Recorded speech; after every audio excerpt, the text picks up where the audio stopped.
Welcome to this live ABC News coverage of the Liberal Party's official campaign launch for election 2022. Political editor Andrew Probyn is joining us, and reporter Jane Norman will as well, for our coverage, which runs for about half an hour up to around 12 noon Eastern Time. That's when Scott John Morrison, Australia's 30th Prime Minister, will start to take the stage, preceded by a couple of warm-up acts. We'll talk about the layout of the day a little more in a moment, but why don't we bring in Andrew Probyn right off the top. This is a very important occasion for the government. Probes, what does Scott Morrison have to achieve here today? Well, Scott Morrison has a very tough job indeed in the coming days. He starts, according to the polls, well behind. Primary vote nowhere near what it should be. But he has this campaign in the coalition's strongest state. This is a state of 30 seats. The coalition holds 23 of them. Labor just 6, and then Bob Katter has the other. It is possible that we have a result next Saturday that swings the other way to Labor, but there are no seats lost to the coalition. So this is a place to seek some confidence, I would think, and perhaps explain who this new Scott Morrison is that he's been talking about. Yeah, it was Melbourne, and it was also 6 days out from polling day that Scott Morrison launched his last campaign back in 2019. And then, Andrew Probyn, it was very much about Scott Morrison, the framing of that. Would you expect to see that this time around, in view of the idea, we're not making it up, but the idea that comes through from Liberals that he is a weight on the vote? Look, the 2019 election was quite remarkable insofar as it was this huge focus on Scott Morrison, the politician, the man. He carried the election, he won it, claimed it was a miracle. This time around, Scott Morrison's character and his very prime ministerial role the last 3 years has been in the stocks. It is Scott Morrison is the dead weight at the moment in the coalition ranks, and it's something that he has to counter. So there's going to be a lot more focus, I would think, on the party members and his team. Well, we are lucky to have secured some interviews both before the official launch. We'll talk through that program a little later, but then afterwards we've got up to an hour's coverage coming off the back of Scott Morrison's speech. So joining us now is the Trade Minister, Dan Tehan, for some of our preview coverage. Dan Tehan, great to see you again. When you're not being a minister, I know you're something of a cricket tragic, it might be said. Your initial thoughts on the very sad news that is reaching Australians today about Andrew Symonds? Yeah, my thoughts and prayers go out to Andrew Symonds, his family, and all his friends and the cricketing world. I mean, it's just tragic news, and another cricketer taken away from us far too early. There was nothing better than seeing Andrew Symonds stroll out onto the MCG. It's a coliseum, but when he strode out there, he filled the space and he could dominate a bowling attack with the bat, just take a game away from a team, and then he was a very, very handy bowler. And he'll be sadly missed. His commentary was also a lot of fun too, because he had that larrikin spirit about him and that sort of knockabout personality, which I think Australians loved as well. So it's sad and tragic news. And as you say, all the more so because we've lost so many prominent cricketing stars in particular, sporting stars as well in general, taken too early. Let's bring it over to the purpose of today, though. The pathway to victory for the Liberal Party, as you assess it, or the coalition, as you assess it today, narrow and windy? Well, they're always narrow and windy because the elections in Australia are always close. So, the last election, 2019, was exactly the same. I mean, that's what makes them so exciting. That's why the next 6 days we've got all to play for, and it's why there will be a very clear choice that confronts the Australian people. They're out voting now, and they'll vote next Saturday, and it's a very clear choice, and they will determine the future of the nation for the next 3 years. And it's going to be very interesting to see what happens. And today, the PM will be setting out out that very positive agenda for what we want to do and achieve over the next 3 to 5 years, and I can't wait. Today's launch comes 2 days after, it was quite a remarkable day when the Prime Minister said he was something different, he would change. What was going on Friday?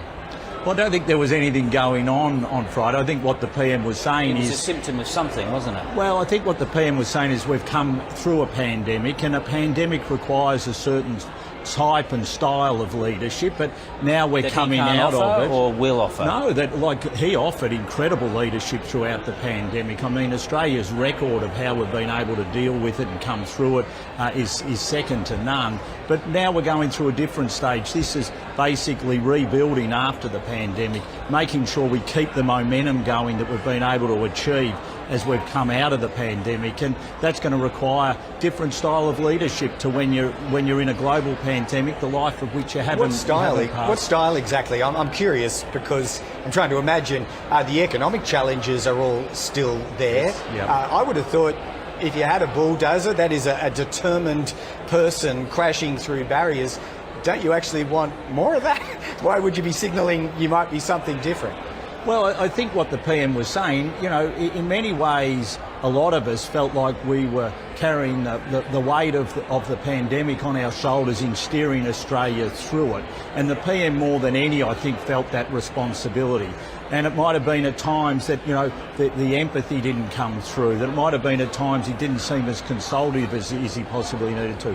And I think as we come out of the pandemic, as we transition, you're absolutely right, the economic challenges are still there, and we'll still need that good economic stewardship, but it will present itself a chance for the PM to offer a little bit of a different approach to what he did through the pandemic. So this appeal, is it one for forgiveness? Is it directed at every Australian, or is it simply directed at those you believe are soft and undecided?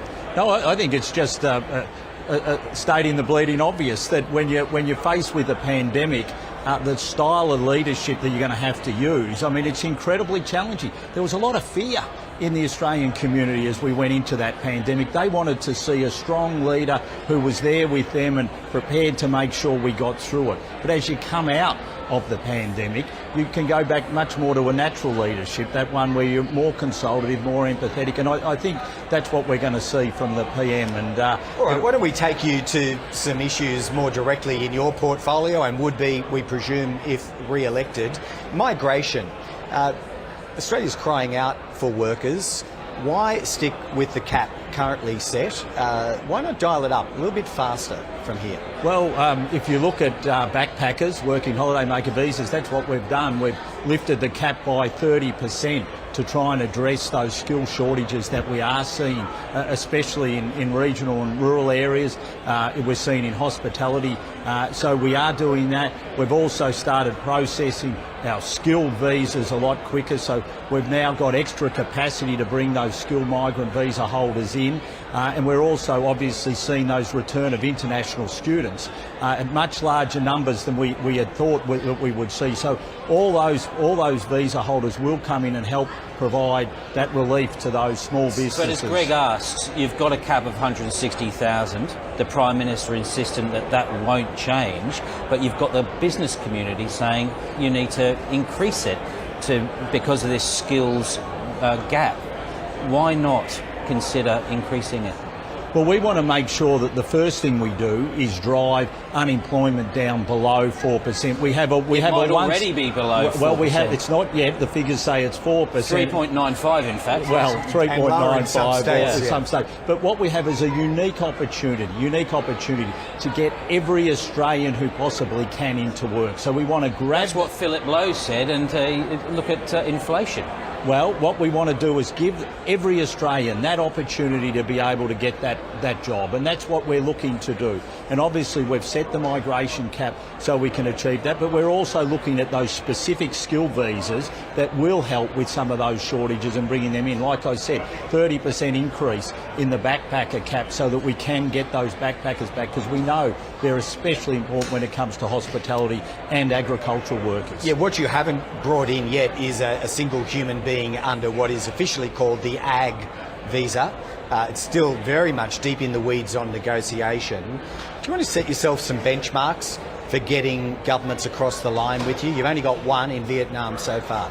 So what I would say to regional and rural Australia, if you want an ag visa, there's only one party that's going to deliver it, and that's the coalition. We have. Can they be sure about that? Absolutely. You're dragging your heels, aren't you? David Littleproud's been very impatient on this front. Well, obviously we're working through it. We've got one agreed with Vietnam.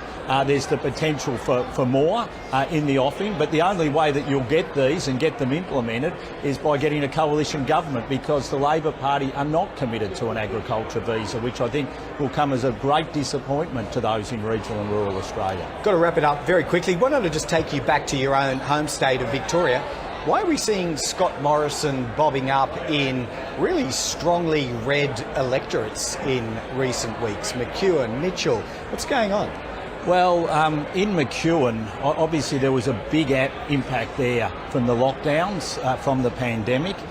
There is quite a lot of unease there about the economic impact that was caused by the state government in McEwen, and we think that McEwen is a chance to look at us, the coalition, as good economic managers, as someone who'll help their economic situation, given the pain that they've been through throughout the pandemic. So that's why he's in McEwen. Well, that would be the definition of a narrow and windy path to victory, but it's your path. So Dan Tehan, we'll thank you and let you go and pursue that path all the way through to Saturday. Thanks, Greg. Thanks, Andrew. Dan Tehan, Trade Minister, joining us here. We're at the Brisbane Convention Centre, and Jane Norman will also be part of our coverage as the morning goes on. So it's around 12 noon. We're told that the preliminary speeches will start in the auditorium behind us, culminating in Scott Morrison taking the stage after a few introductions. So beforehand, we do have some Cabinet Ministers to get through, and we were able, Andrew and I, to speak to Michaelia Cash, the Attorney-General, just before our coverage started. Here was that conversation, just recorded a few moments ago. Michaelia Cash, great to see you again. Last time we were speaking, we were on the other side of the country in somewhat better conditions. But anyway, here you are in Brisbane. Big day for the Coalition and for Scott Morrison today. What gear are we going to see the bulldozer in today? Well, I have to say, the last 2 years, they have demanded from the Prime Minister a decisive decision-making mode. You look at the fact that we're in a global pandemic. Decisions needed to be made, tough decisions needed to be made, and I think we've shown as a party we're able to make those decisions. But certainly going forward, we're on the other side of COVID now. That is a good thing for Australians. In particular, when you look at where the unemployment rate is, we have a AAA credit rating. You look at the general growth in the economy. So what you'll see us doing is taking Australians through all of the positive policies that we can now implement for them. Voters will be perplexed by this. Have we not been seeing the real Scott Morrison? No, I completely disagree. I think across Australia voters understand a once in a 100-year global pandemic, it did demand strong decision making, decisive decision making. And when you look at where we are 2 years after a global pandemic and where we are now heading as a country, now what you get to see is all of those decisions that we had made, the investment in skills, for example, the listing of medicines on the PBS, the investment in mental health. We can now focus on those positive investments going forward. Okay, Cash, this doesn't wash, does it, really? You've had a Prime Minister who started the campaign saying, you might not like me, but you know me. That's clearly not working. Oh, look, I think I have to disagree with you. What's going on here? Look, I disagree with you. What we needed as a country over the last 2 years, and it is evidenced by where we are on the key metrics, the economy, the health decisions that we made, where we are on the unemployment level in Australia. They demanded tough decisions being made 2 years ago. Closing the borders to China, that was a tough decision. Closing down the economy, that was a tough decision. Also understanding, though, at the same time, you needed to put in place policies that protected the lives and livelihoods of Australians. At that same time, 2 years on, we are coming out the other side and we're coming out in a positive manner. So we can now focus on the positive policies, the skills investments, the investments in health, the investment in mental health in particular, that we have been making and can continue to make because of the tough decisions that were made. Sure. You will know, because most Liberals acknowledge it, that there is still, arguably, a path to victory here, but it's narrow and it has a few twists and turns. So what does today have to do then? Is it overcoming a bit of an enthusiasm or confidence deficit that exists with fellow Liberals? Well, Greg, what I would say is the last 6 weeks, but in particular over the last 2 years, we have been setting out that clear choice for Australians. And what the last week of the campaign comes down to is that clear choice for those who have not yet cast their vote. And the question I would say to Australians is this: do you want to risk our economic recovery from COVID-19 with an untried and untested Anthony Albanese? Do you in particular, given the global situation, want to risk our national security with an untried and untested Anthony Albanese? That's the choice that Australians are making. With Western Australia, your home state, there are 3 target seats according to the Labor Party. Swan. Yes. Pearce. Yes. Hasluck. Yep. How are they all looking for you? Look, in terms of Hasluck, I mean, you have an outstanding member, obviously, in Ken Wyatt in Hasluck. The overwhelming support of so many in the community. I see Ken getting over the line well and truly because he really does reflect the people of Hasluck. Swan and Pearce, obviously we've lost the sitting members, and that's always tough. But when I look at the candidates we have on the ground in Christy McSweeney and Linda Aitken, when I look at what they're able to bring to the table for their respective electorates, but when I also look at what will they be part of? They'll be part of a strong government that has successfully over the last 2 years put in place those policy decisions which have meant that as we come out of COVID, AAA credit rating, one of the few countries in the world, unemployment at 4%, more people in employment now than before the pandemic. They will be part of that strong government going forward. And what these seats, according to public polling and what your own, suggest they are less in contest. They are absolutely. But certainly, look, the candidates, I mean, they have been outstanding on the ground. And in terms of explaining that clear choice to their constituencies, you do see the polls narrow. They are well and truly in play. Every seat, as far as I'm concerned, is a marginal seat. Should we turn to policy now? Integrity Commission say it is a minority government situation. The Teal independents snatch 1 or 2 seats. Your take it or leave it attitude on your model of the integrity, is that going to, will that move? Well, again, we are campaigning for majority government. Yeah. No. Let's go to the question. We're campaigning for majority government. Why? Because Australia needs now more than ever stability as we move forward. Independents bring chaos and instability to the parliament. In relation to our Commonwealth Integrity Commission, we have had a model ready to go. We have had legislation ready to go. Labor says no, though. They don't like our model. Yeah, so it is Scott unfair Morrison is to the say... ultimate pragmatist. He prides himself on being a political pragmatist. If re-elected under those circumstances, he'd do a deal. Well, again, we are campaigning for majority government. Why?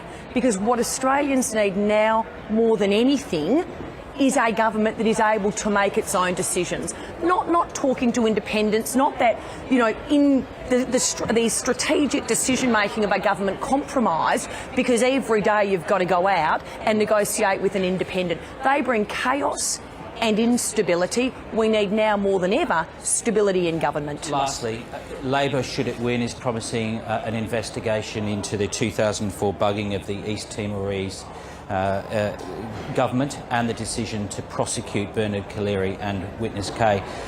Is there something to worry about? This is still before the courts, so I'm not going to comment on that decision. But what I would say is this. When it comes to the economy, when it comes to national security, as we move into this final phase of the campaign, I personally think the choice is clear. Why would you compromise Australia's economic recovery from COVID-19? Why would you compromise Australia's national security with an untried and untested Anthony Albanese? Michaelia Cash, you've got a very important function to get to here at the Brisbane Convention Centre. We'll let you go. Nice to talk to you again. Great to speak with you. OK, so Liberal Party members have been milling behind us ahead of the official campaign launch here at the Brisbane Convention Centre. Official proceedings are due to get underway in about 10 minutes from now, which leaves us enough time, Andrew Probyn, to be joined by Social Services Minister and campaign spokeswoman Anne Ruston, also South Australian Senator. Senator, welcome. One thing, good to see you in person after I think we've had a lot of remote conversations this campaign. You've covered a bit of ground. One thing we haven't discussed today is one of, if not the only, centrepiece policy announcement in the Prime Minister's speech. It goes to housing supply. What material effect do you think we can expect from this dual-pronged initiative on actual house prices? Well, certainly the announcement today in relation to, I suppose, expanding an existing very popular program that's in place in the market whereby older Australians, previously over the age of 65 and now over the age of 55 as of our announcement today, if they downsize their family home, they will be able to invest $300,000 for a single or $300,000 each for a couple into their superannuation. And so we're hoping that it will continue to be well accepted by the public. So far, over $9.5 billion has been invested in this program of investment into superannuation for downsizing for people over the age of 65. And this opens up another 1.3 million households would be eligible to be able to access this scheme.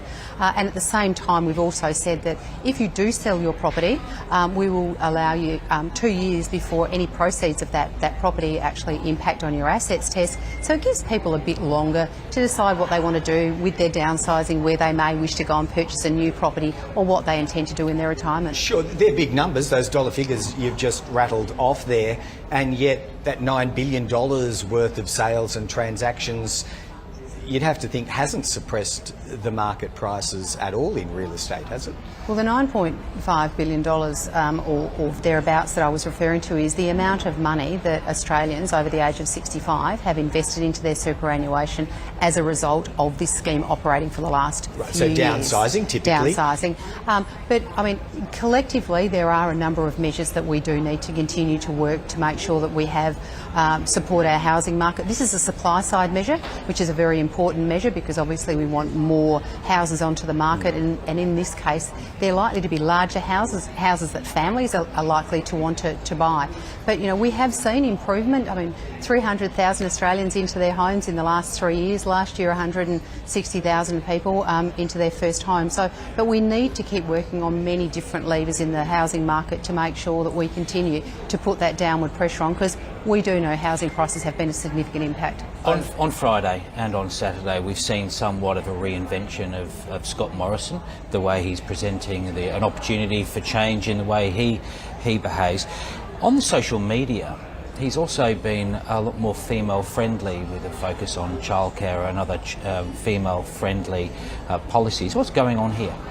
Well, Scott Morrison has been an exceptional Prime Minister when it comes to investments in areas that support Australia's women. I mean, as you know, I'm the Social Services Minister and the Minister for Women's Safety, and in the last two budgets we have made a historic commitment to funding with $2.5 billion towards the first 5 years of the National Plan to end violence against women and their children, and that includes things like prevention, emergency accommodation, providing ongoing frontline support services, as well as recovery from trauma. So this Prime Minister has, behind the scenes, been extraordinarily supportive of many of the issues that the Australian women have said are important. You say behind the scenes. Is it's not being seen enough? Is this your attempt at trying to rewrite the way he is seen by the women of Australia? Look, not at all, not at all. I mean, his track record shows that he is a Prime Minister that has been very, very supportive. I mean, just as an example, just a few weeks ago I stood with him when we made an announcement in relation to endometriosis, a really, really important issue for the 800,000 Australian women who live with this condition. As I said, the $2.5 billion to the action plan for ending violence against women and children, the money that was put towards changes to childcare to make sure that families that had 2 or more children in childcare would receive up to a 95% subsidy. I mean, Scott Morrison's track record, look at what he's done, and you will see that this is somebody who has been very supportive of policies that are important to Australian women. Well, we'll take a close look at how he frames that in his official campaign launch. You have to scurry off, as have your colleagues by now. In fact, I think they're almost closing the doors. Anne Ruston, thanks again for joining us on our live coverage. That leaves Andrew, Probyn and I to continue. We'll bring Jane Norman in for a bit of a discussion in a moment, Probes, but yeah, just on polling, in one of our earlier chats we were talking to Michaelia Cash, referencing some localised polling in Western Australia. There does appear, according to those numbers, we don't have any store in this, nor are we endorsing it, but they suggest some tightening in the West? It suggests some sort of tightening, and the West Australians are saying that it might reflect also some of their own internal polling. But the reality is this: you've got the 2 great resource states, WA and Queensland. If Labor is to win, those 2 states have to provide at least 1, 2, maybe 3 seats. In Queensland, the one in play is the seat of Brisbane, but there's folk in the coalition who are very, very insistent that Queensland's not going to deliver anything for the Labor Party. If it's true what's happening in WA, it's going to be very, very, very close indeed. OK, why don't we bring Jane Norman in on that point. Jane, welcome. Good to see you again. The Labor Party coming off a very low base here, 26%. Was their primary vote, 26. Yeah. That really dragged down the national average and tells you the story of Bill Shorten's campaign in 2019 is the only way up. Yeah, basically they're at such a low watermark now. Voters absolutely rejected the Labor Party at the 2019 election. There were huge swings towards the coalition. In fact, Scott Morrison, in his miracle victory speech, credited Queensland with helping deliver that win. So right now Labor is sitting at 6 seats. It's fair to say that over the course of the campaign their expectations have narrowed somewhat. They do have to overcome some big margins. Like if you look at the Liberal Party, their most marginal seat here, Brisbane, is about 3%. That's marginal, right? But it's not an ultra marginal seat. So that kind of shows you the sort of swings that Labor's going to need. And I think at this stage, one MP said to me, Labor needs to pick up 2 seats in Queensland to win government. At this stage, 2 is certainly their most optimistic. Well, you've been doing the rounds here before our official broadcast began, and we always like to tap senior Liberals and machine operators to say, what is it? What is it you're picking up? The answer? Gosh, I mean, I think the polls are showing that the coalition is on track for defeat. Scott Morrison's got 6 days to turn his party's political fortunes around. There is still a belief inside the Liberal camp that there is a path to victory, but it is much narrower, much less obvious than it was perhaps 6 weeks ago. It's going to be a really tricky path for them, and I'm going to be very curious today to see just how Scott Morrison frames the next 6 days in this speech, and particularly frames his own character, given we know that his lack of popularity is a problem. Probes, enthusiasm, self-confidence and belief counts for a little, not a lot, but it probably counts for a bit when your side's feeling like, oh gee, this is a steep cliff to climb with 6 days to go. What do you assess of the mood among sitting current Liberal MPs and senators? Well, they're not optimistic, and some of them are pretty gloomy. But it depends on the state that they represent. Up here in Queensland, they seem to be saying, well, we're doing our bit, and they're very, very critical too of what's gone on in New South Wales. That'll be one of the post-election stories, how much damage the chaos in the New South Wales Liberal Party has done to the broader Liberal coalition push. All right, now we will continue our conversation because we're still a few minutes away from the start of official proceedings. Jane Norman, I think you have to go. Unfortunately, sorry, they're closing the door at midday, otherwise I'll be locked out. We will let people join you after for the rest of the coverage. Thank you, Jane. We will let people in on a secret. Campaign launches are sometimes beset by protesters. In fact, down about 50 metres below us at street level, there has been a contingent of, I think, trade unionists, climate activists and others who have duly shown up today to lodge their vocal protests, at least Andrew Probyn. So that means you have a layer of security around these events, and journalists like Jane Norman aren't excluded from that. They're given a tight window to get in there, and that window is about to close. Now, official proceedings, as we understand it, probes will see Barnaby Joyce making a contribution on the stage, then Josh Frydenberg, the Deputy Liberal leader, before the Prime Minister. Pieces of video material will be there, just like last time. But yeah, as we said a little earlier in our coverage, it's an open question just how much that is about Scott Morrison, Scott Morrison, Scott Morrison. Well, it was all about Scott Morrison last time. I don't know if the viewers remember it, but 2019, the video was almost entirely about Scott Morrison, his family, who he was, what he represented. And as we've been saying throughout this campaign, his character has really been under attack. They're now deciding they're going to have to change tack on that. It's been all about the fact that, yes, you might not like me, but you know me and you can trust me, to suddenly, well, you might not like me and I'm going to damn well change now. So why don't we revisit the potted history of, I think you'd have to say, mostly unsuccessful attempts for political leaders to change their character, or that which we've had some good ones, that which they choose years to project anyway, mid-campaign, final phases of a campaign. Peter Costello, John Howard, 2007. Well, this was excruciating. This was a current affair. They decided that they would have a double act. It was today, tonight. Yeah. They would have a double act, two interviews separately, together, talking about whether one puts the cap on the toothpaste or not. I mean, it was pretty... They almost spoke of it as a marriage. Yeah, it was pretty ghoulish stuff, to be quite frank. But, all the while trying to quell this idea that there was any tension remaining between them, when clearly not only was it remaining, it had been there for 7, 8, 9 years. Ages, of course, because of the supposed pact for him to hand over, for John Howard to hand over power to Peter Costello. Then we had the one with Julie Gillard and Kevin Rudd. Now, I think that was the 2010 election campaign there. Kevin Rudd, who was then obviously plotting a return at some point, was he was brought into the room with Julie Gillard. It was a secret location. Cameras were brought in. They were looking at the electoral map. With chat that could only be described as awkward. Awkward? It was dreadful. There's been lots of instances, and Julia Gillard, of course, had the real Julia moment where she decided that she wanted to show more of her own personality.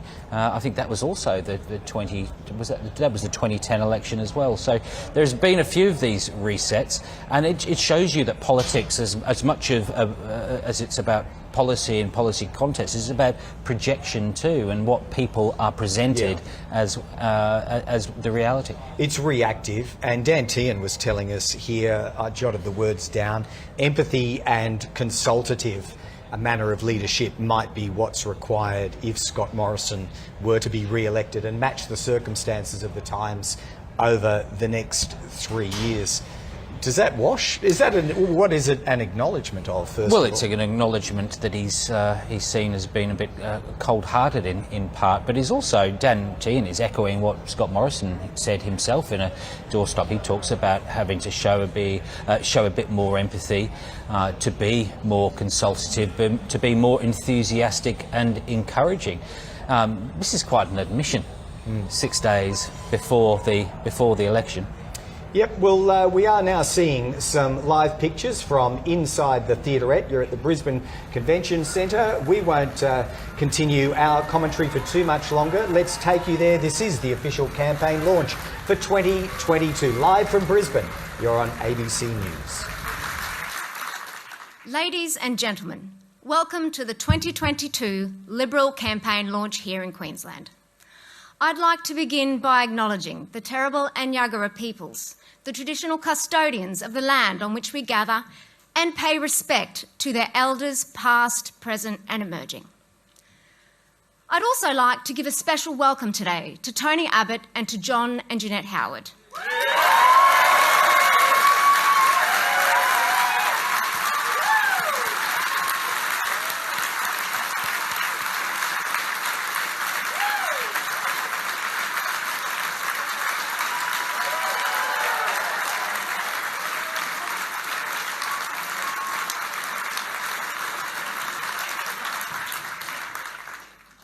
I'm Olivia Roberts, the LNP candidate for Griffith, where we are having this launch today. Griffith was a seat formerly represented by Kevin Rudd, the last Labor Prime Minister to give Australians buyer's remorse. Mr Rudd was also a good example of Scott Morrison saying that if you vote Labor once, you'll pay for it for a decade.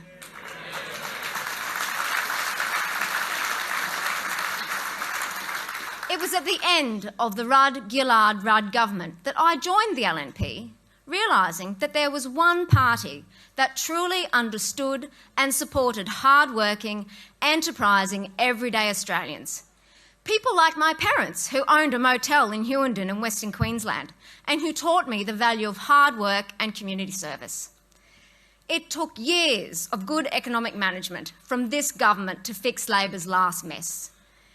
In 2019, this government delivered the first balanced budget in 11 years.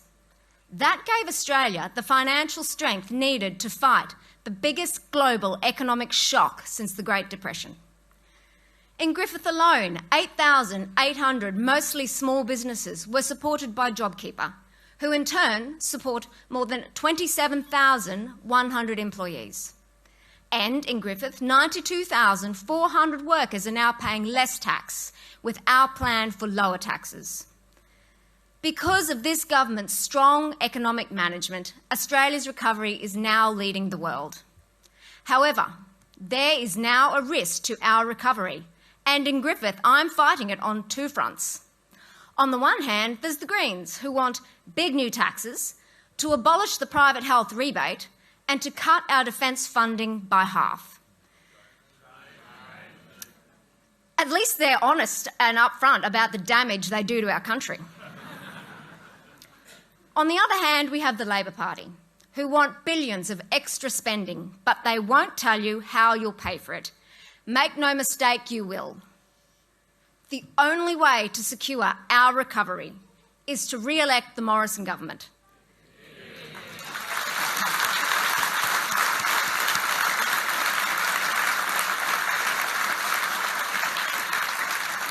Today, you will be hearing from the Deputy Prime Minister, the Treasurer and the Prime Minister, who will outline our plan for a stronger future. But first, would you please be upstanding for our national anthem?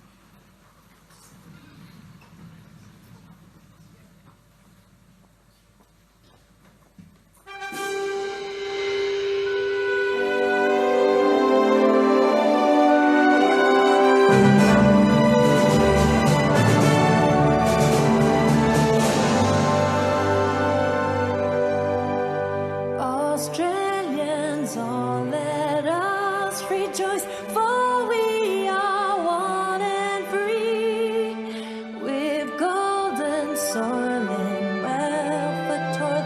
Our home is girt by sea. Our land abounds in nature's gifts of beauty, rich and rare. In history's page, let every stage of man's Australia fair. In joyful strains, and let us sing of man's Australia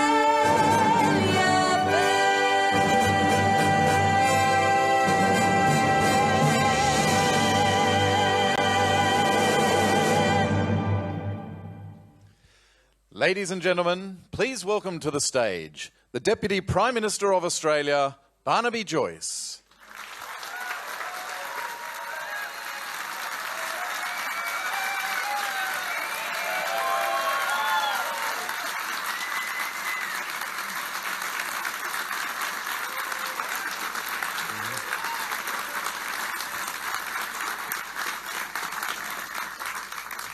Well, to the Prime Minister of Australia, to the former Prime Ministers of Australia, to the ministers, to special guests, and to you, look at you, the party members, whether the LNP, the Liberal Party, the Nationals who are watching this, it's about your nation, it's about your choice. Ladies and gentlemen, before I came here today, they said, well, can you give a speech about, why the coalition is better for regional Australia? It's a bit like Occam's razor, isn't it? So It's quite simple. When you think about it from the outset, we believe that the individual is above the state. The state is the servant of the individual. The Labor Party believes the state is above the individual and the individual is a servant of the state. And we can see this in no clearer way than their policies, especially in regional Australia. In Shepparton, in the seat of Nichols, we see that Mr Albanese has made a clear statement that puts at threat the economic fabric of that area. We see whether you go, and when you go up to the Hunter Valley, where former Prime Minister John Howard was the other day, where the Labor Party is going to tax 15 businesses, going to bring the ceiling down on taxes so that those businesses that are making money for our nation will be running into the fan, into the lights, into the air conditioner vents, because they just don't believe in the primacy of the individual. When if you go to places such as Queensland, they're in party with the Greens. We know that. Have a look at their how to vote cards. And they believe that we should shut down our second and our third biggest export of this nation, economic suicide. If we continue up, we can go to the Northern Territory. Well, I haven't heard anything about them wanting to seal the Outback Way. Nothing about a vision for the Northern Territory. If you go to Western Australia, they're back to banning things again. They're going to ban the live sheep trade. They've done this before. Next week, they're banning the live cattle trade, and then it'll be in the transport industry. If you go to South Australia and Tasmania, well, they just take them for granted. They expect your vote. Our plan in this coalition is vastly different. When you start in Victoria, Mildura, Bendigo, Wodonga and Shepparton, with La Trobe and New Allied Health, just to name but one, to help people. Shepparton Stadium, to name another. If you go to New South Wales, whether you look at the Singleton bypass, the Muswellbrook bypass, the work on the Pacific Highway at Hexham, or in the seat of Cowper, what we're doing to make sure we get the Coffs Harbour bypass, just to name but one. If you go to Queensland, you know I love dams. You know I love dams. Hell's Gate Dam, we put all the money on the table. The Labor Party hasn't said yes for 1 second. If you go to Urana Dam, we did it again. They still haven't said yes. Bowen Pipeline, 100,000 new acres of irrigation. They can't say yes. Paradise Dam fell over and we actually gave them the money to help her put it back up again. So, we suppose we got one. We suppose we got one there. Now, this is the difference to Tasmania. In Tasmania, we're building the Scottsdale irrigation scheme. And the Northern Territory, the massive investment in the Territory, because we see the potential of that. Metal arm, critical minerals, driving this ahead. When we can see that what we're doing in Western Australia, we're inspiring the growth of an industrial city in our nation's northwest. Something that should have happened years ago, but we're doing it. The Gladstone of our northwest in the Pilbara, Port Hedland. We're making sure we do this. We're investing with private enterprise billions of dollars.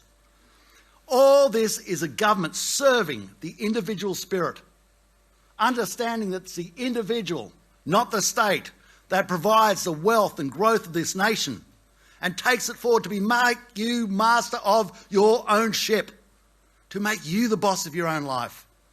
It's a fundamental tenet of where we are. And isn't that it, ladies and gentlemen? Isn't that just it? We have a choice here, and you can see it in so many things. I talk about regional. I'll give you one classic example in regional. Our coalition, the Nationals and the Liberals, have a regional health minister. We have a regional health minister because we want to improve the lives of people, especially those who are sick. So when they go to a doctor, they have the opportunity that they'll have that service there, and people will be moving out from urban areas. When you go to a hospital, you can see a doctor. The Labor Party have no regional health minister, but they do have a minister for the Republic. So if they can't get your blood pressure down, they will take down the picture of the Queen. No.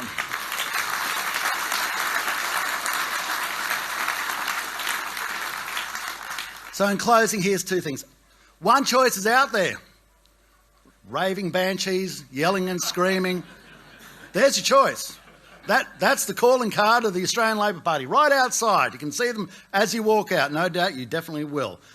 And the other one is here in this room. It's the competency of government.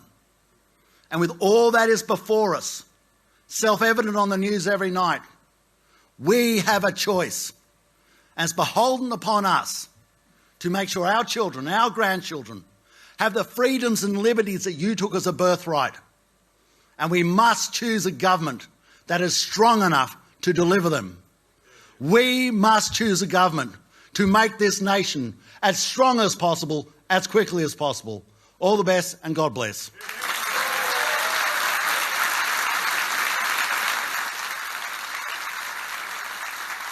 There's a hole in your budget, dear Labor, dear Labor. Labor hasn't balanced a budget in over 30 years, and their COVID response would have cost an extra $81 billion. Labor didn't even cost their health policy and can't say how they'd fund billions of extra spending in their platform. And that means More taxes are coming, more taxes, more taxes. There's a hole in your budget, dear Labor, a hole. it won't be easy under Albanese. As we continue our recovery, Australia's economy is leading the world. Through the pandemic, we've had fewer deaths, less debt, and more jobs growth than almost any advanced country. The Liberal government is building a stronger economy with lower taxes, lower unemployment, more apprentices, and more funding for health and other essential services. This election, look at the facts. Let's not turn back. Authorised by Ahurst Liberal, Canberra. Ladies and gentlemen, would you please welcome to the stage the Federal Treasurer, Josh Frydenberg.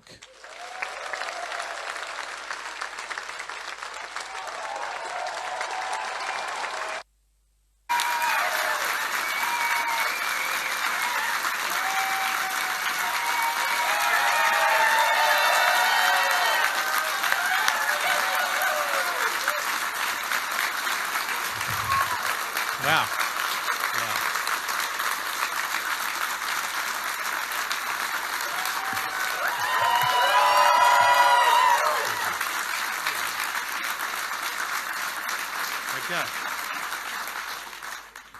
Wow, I wish I got that reception in Kooyong. How's that? Oh, I really do. Well, friends, fellow Australians, 3 years ago, we said to the Australian people on the eve of the 2019 election that under the coalition, the economy would be stronger, and we delivered.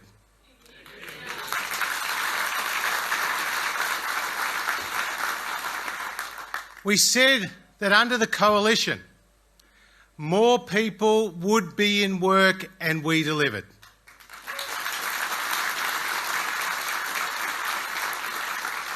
That under the coalition, taxes would be lower, and we delivered.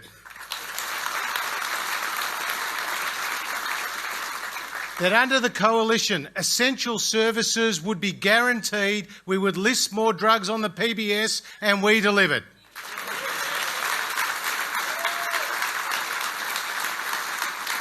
And under the coalition, we would invest more in national security and defence, and we delivered.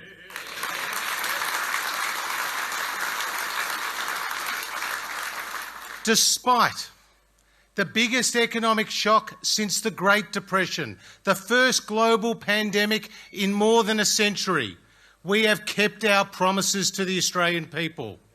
And we have an economic plan that is working, with a faster and stronger economic recovery than all major advanced economies around the world.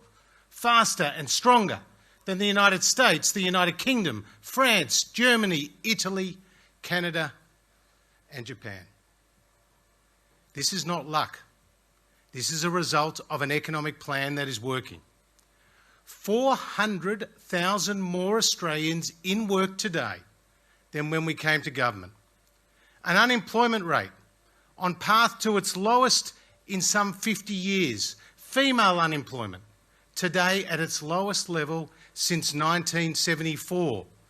More people in a trade apprenticeship on record. More than 300,000 Australians helped into a home in just the last 3 years. Lower taxes for more than 11 million Australians rewarding aspiration and rewarding hard work. And small businesses, more than 3.6 million of them, the backbone of our economy, seeing the lowest company tax rates in some 50 years. This is our record under the Morrison government.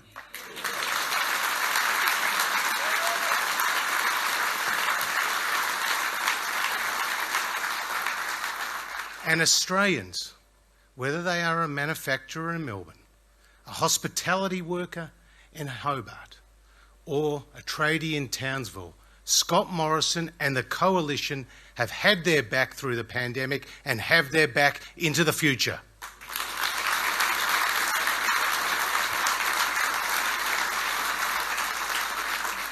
But this is not a time to put all those gains at risk with a weak Labor leader who over the last 35 days has shown himself to be completely out of his depth. He says, Anthony Albanese says, he's eminently qualified to be Prime Minister because he was acting Prime Minister, wait for it, for all of 48 hours. Now, I never thought I would ever say it, let alone at a Liberal Party meeting, but thank you, Kevin Rudd, for making it only 48 hours.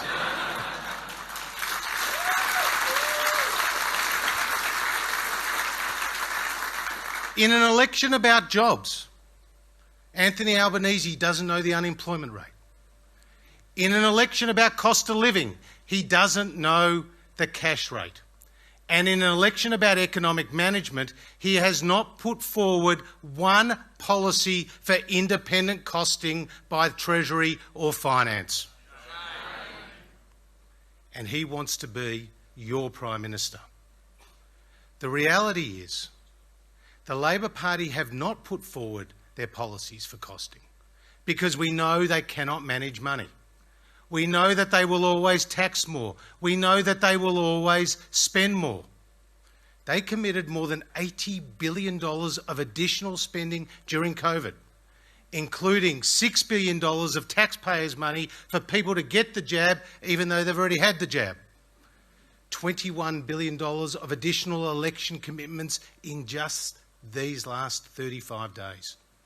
$52 billion in hidden commitments and more than $300 billion in so-called policy platform commitments, the detail of which Australians will not find out about until after the election. And we know how they'll pay for it. They will dust off the $387 billion of higher taxes from the last election to pay for their commitments at this election. Higher taxes on Australian super, higher taxes on Australians' family businesses, higher taxes on Australia's income, higher taxes on people's superannuation, higher taxes on retirees, higher taxes on housing. Labor did it before, and given half a chance, they will do it again. So, ladies and gentlemen, my fellow Australians, this election is a clear choice. A choice between a coalition led by Scott Morrison, made up of Liberals and Nationals, that have delivered a stronger economy, that have delivered more jobs, that have delivered lower taxes, and that have a plan for a stronger future. And a coalition of Labor and the Greens, with the unions at the head table, which will only deliver a weaker economy, higher taxes and fewer jobs. Politics is a serious business. You change the government and you change the economy. And the economy is fundamental to everything. This election is not a time to risk Labor with a weak and unproven leader. This is a time to re-elect a Liberal Nationals coalition led by Scott Morrison. Thank you very much.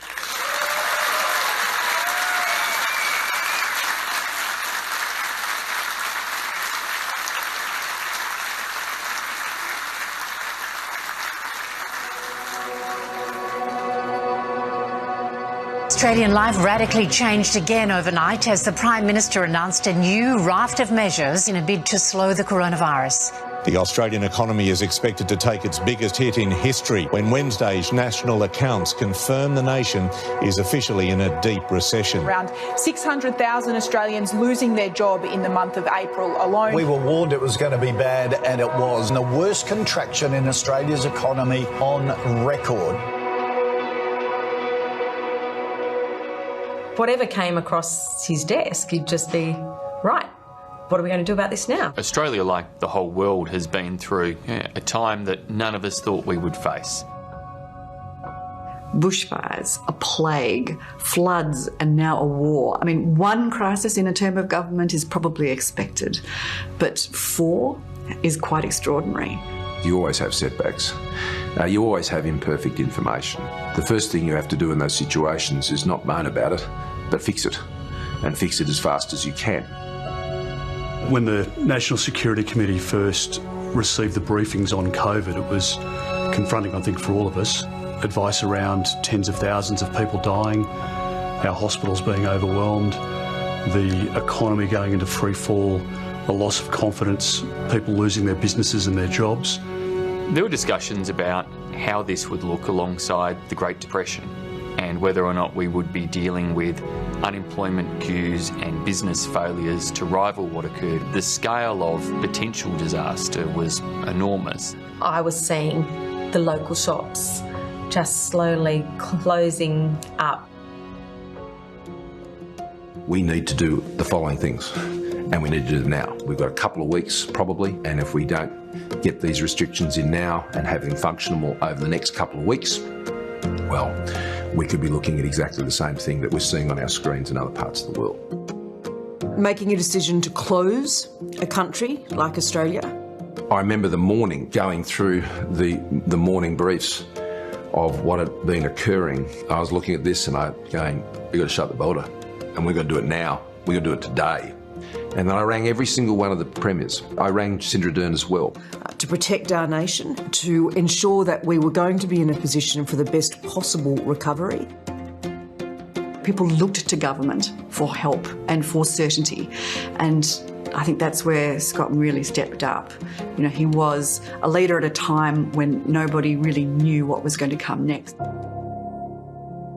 I think what people don't see in Scott Morrison and what we see in a sort of a close leadership group or in the National Security Committee is just a complete calmness and an ability to methodically work through the options in front of us. And generally the issues that we're dealing with don't present easy options. He's very good at getting across information very fast. There was time and time again where Scott would sit down with the senior ministers and say, this could be the biggest decision that we'll ever make. We were literally staring into the economic abyss, and the unemployment rate, Treasury feared, could reach as high as 15%. That would see more than 2 million Australians unemployed. It was that conversation for them, what happens tomorrow? How am I going to keep my employees on? How am I going to pay my bills? We responded with JobKeeper, which has been the most important economic response during this period. JobKeeper was the single largest economic policy that has ever been implemented in Australia. We were able to say to employers, yes, you've got to close your doors. Yes, you've got to close your doors. But what we will do is we will ensure you still have the capacity to maintain that really important connection with your employees. It's helped put us in the position today where our economic recovery is leading the world. People are relying on you, they're counting on you, and that is this job 24/7. The uncertainty we've seen in relation to national security, regional security, has been completely transformed. We must be very clear about the actions of authoritarian states and the unacceptable nature of their efforts, whether it is to coerce or to intimidate. He really has been in charge of steering the ship through some of the choppiest waters that you could possibly imagine. I mean, he made a commitment when he became the Prime Minister of this country that his every single waking moment would be focused on the best interests of Australia. But when you stack Australia up against pretty much any other country, we've done far better in saving lives, saving jobs, and putting the country in a far stronger position than most others. This is an economic plan that is working. We're dealing with a world that has never been more unstable since the time of the Second World War. We're dealing with an economy which has more moving parts and more risks, but indeed many, many opportunities that we have to seize. I was at a trade school the other day in Brisbane, year 11 and 12. I asked them, I said, how many of you are going to start your own business? More than half of their hands went. How good's that? That's why I love Australia.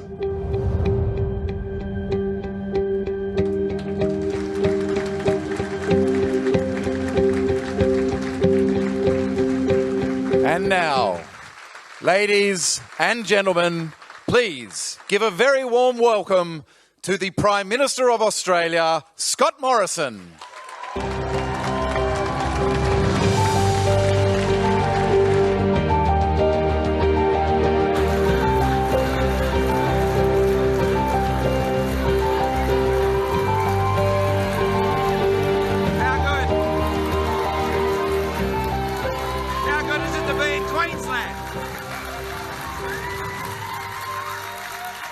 Thank you all very, very much.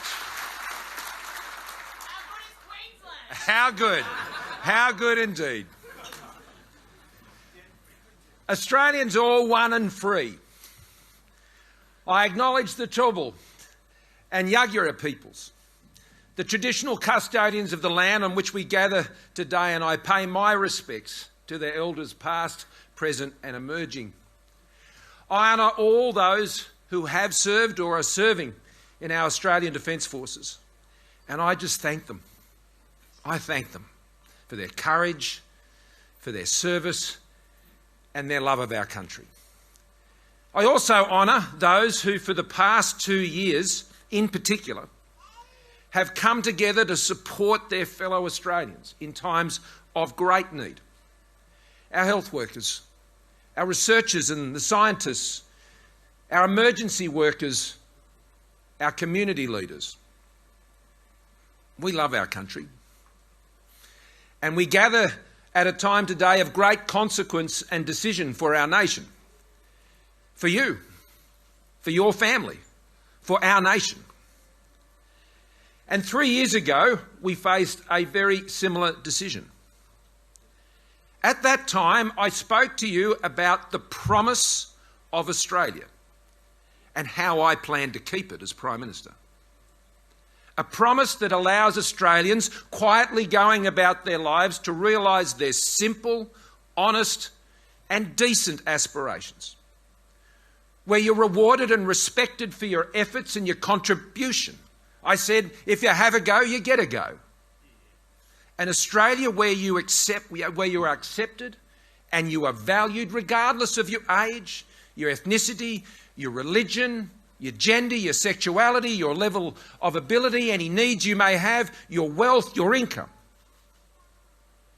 An Australia where you can live in an economy that enables you and your family to enjoy the best possible living standards and be able to plan for your future with confidence. A country where you can live in an environment that is clean and is healthy. A country where if you or your family, God forbid, get sick, you'll get access to world-class and affordable healthcare. A country where your children get the best possible start in life, a great education, and they can grow up safe in our country. A country where older Australians are respected, where their savings are secure and they get the help they need. A country that honours the service and sacrifice of all those who gifted us our freedoms. A country that acknowledges our Indigenous Australians and strives to ensure that every single Indigenous girl and boy grows up in this country with the same opportunities as every other Australian. That's the promise of Australia. None of us could have imagined what followed that last election. We already knew drought many years, particularly here in Queensland. We had already experienced devastating floods, particularly up in the north of Queensland. But more would follow, as we know. And most recently, as with the fires, as with the cyclones, the pandemic, 1 in 100 years, and the global recession it caused. It's been one of the most challenging times we have ever known. But I'm here to tell you today that despite what we have faced, we have remained true to the promise of Australia, and Australia has prevailed.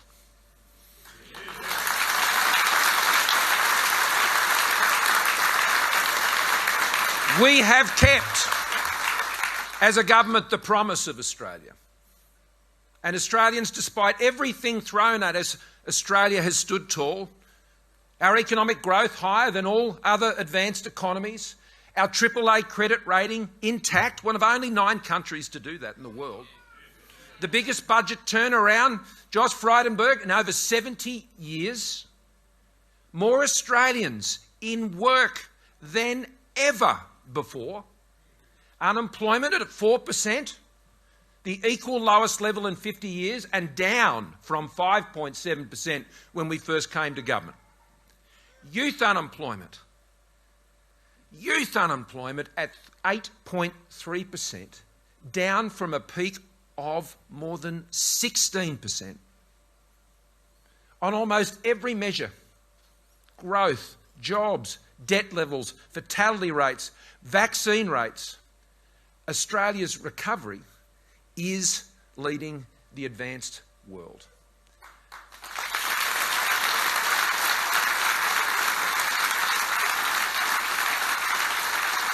But can I tell you, from my heart, and Michaelia Cash knows this probably better than anyone else, nothing fires me up more than seeing young people get into jobs. Nothing. You know, when Josh Frydenberg and I stood together before the Australian people in the early stages of that pandemic back in March 2020, we stood in my courtyard, our courtyard down the PM's courtyard in Canberra. Our nation was gripped by fear and uncertainty. We stood on the edge of an abyss. And as we stared into it, Josh and I were confident of one fundamental truth. If we backed Australians, Australians would prevail. And so JobKeeper was born, and the many other measures that followed, constantly supporting Australians to find their way forward. We kept our head in the crisis. We knew when to step in and how, importantly, and when to step back. We made sure we got it right as best as we could, but we weren't perfect, and not everything went to plan. But you know, when it didn't, and while others were criticising, we just worked feverishly to turn it around and make up the ground. What followed was the largest economic and public health response in Australia's history. We gave our fellow Australians that assurance in those very difficult times that tomorrow would be okay. So they could say the same thing to their children, to their employees, and I'm quite sure indeed to themselves also. As a leader, this was a time for strength. It was a time for pushing through. I had one focus as your Prime Minister: save the country.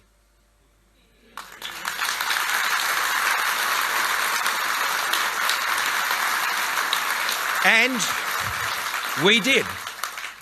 And we did. We began setting up, though, at the same time. We just didn't stop with that. We began, even in the midst of the pandemic, to set up the opportunities for on the other side of the pandemic. You know, it's not just enough for Australians to just get through, to make it through. We knew that Australia's longer-term success would be determined by what we did during the pandemic to set up for success on the other side. And as you saw us battling this virus in real time each day, we were also preparing at the same time our country for the opportunities that we knew would come. We kept the apprentices in training, and we got more and more and more of them to join their ranks. We backed businesses, particularly small, family, medium-sized businesses, to invest in their post-pandemic recovery with record tax incentives to go and purchase new equipment that would enable them to take on the new business that they also knew would follow. We created the modern manufacturing plan to set up a new area in advanced manufacturing to take advantage of what we knew would be the changes to supply chains on the other side of the pandemic. We struck trade deals with the United Kingdom, with India most recently, and ASEAN nations as well. We got on with the building of the big infrastructure projects and got on with the detailed planning of the projects that would need to follow so we could move ahead. And we kept doing the work to guarantee essential services that Australians rely on, including $19.1 billion in our response plan to the Aged Care Royal Commission that I called, a plan that is now being implemented. We delivered a comprehensive and real plan to achieve net zero emissions by 2050 through technology, not taxes. And we acted decisively to keep Australians safe, protecting our national security in the face of real threats and coercion, securing the most important defence agreement with the United States and the United Kingdom, known as AUKUS, since ANZUS was made more than 70 years ago.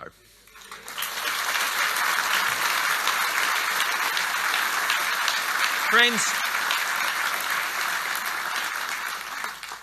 together we've been building an economic bridge to the other side during a time of great global uncertainty, and here we are. We now stand on a different edge to the one that I spoke of before, one that where fear doesn't dominate, but aspiration, something we know a lot about as Liberals and Nationals for the Australian people. This requires a very different approach from us as a government to the mode we've had to be in over these many difficult years. But it's also been one that we have been preparing for and we are ready to get on with if you give us your support next Saturday. We stand on the edge of a new era of opportunity. Better days are now ahead, but we cannot take them for granted. As a government, we have the higher gears to secure that opportunity. And I know our economic plan is working because Australians are working. And we're heading in the right direction. I also know Australians, they're tired of politics. It's been an exhausting time. And they've certainly had enough of governments telling them how to live their lives, and I agree.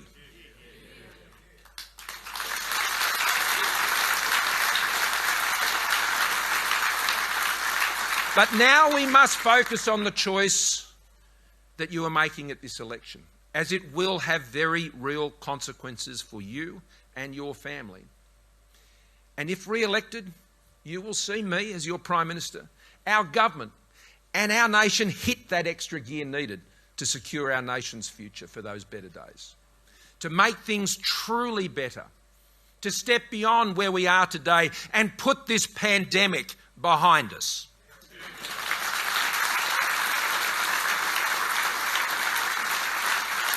Only the Liberals and Nationals will be able to do this because we understand the Australian economy. You know we are not loose units on the economy. We're not uninformed or reckless on the economy. We know how our economy works. We know how to manage money. And those before us knew as well. And I acknowledge our former Prime Ministers here today, and John Howard and Tony Abbott. They showed us the way, and we follow that way. We know what government can do, and importantly though, we know what it can't and it shouldn't. We have a proven economic plan that has been tested in the most difficult economic circumstances since the Great Depression, 30 times worse than the global financial crisis of more than a decade ago. And we will apply the hard lessons we have learned from these difficult times so we can take Australia to the next level. So that's where I'm focused, friends, on the future, on your future. And today, I want to speak about our priorities and plans for the future.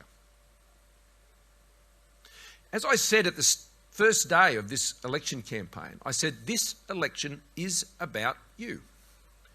It's about how we create the right conditions for you to reach your goals, the ones you have set for you and your family.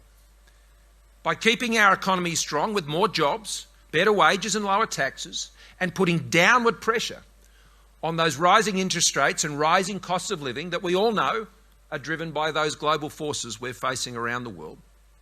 By supporting more Australians into home ownership, in caring for their family, perhaps starting a business, contributing to their community and retiring with dignity. By guaranteeing those essentials that Australians rely on with record investments in Medicare and hospitals and schools and aged care and other services.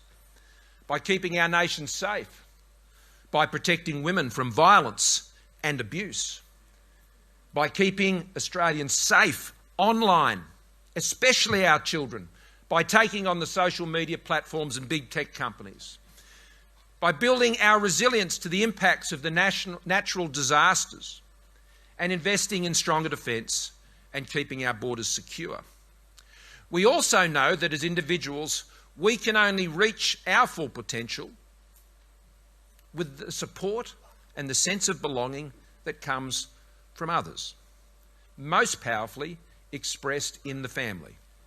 Strong families, they are the building blocks of a good society, indeed a great one. And we must ensure they provide the place for children to feel safe and to be loved.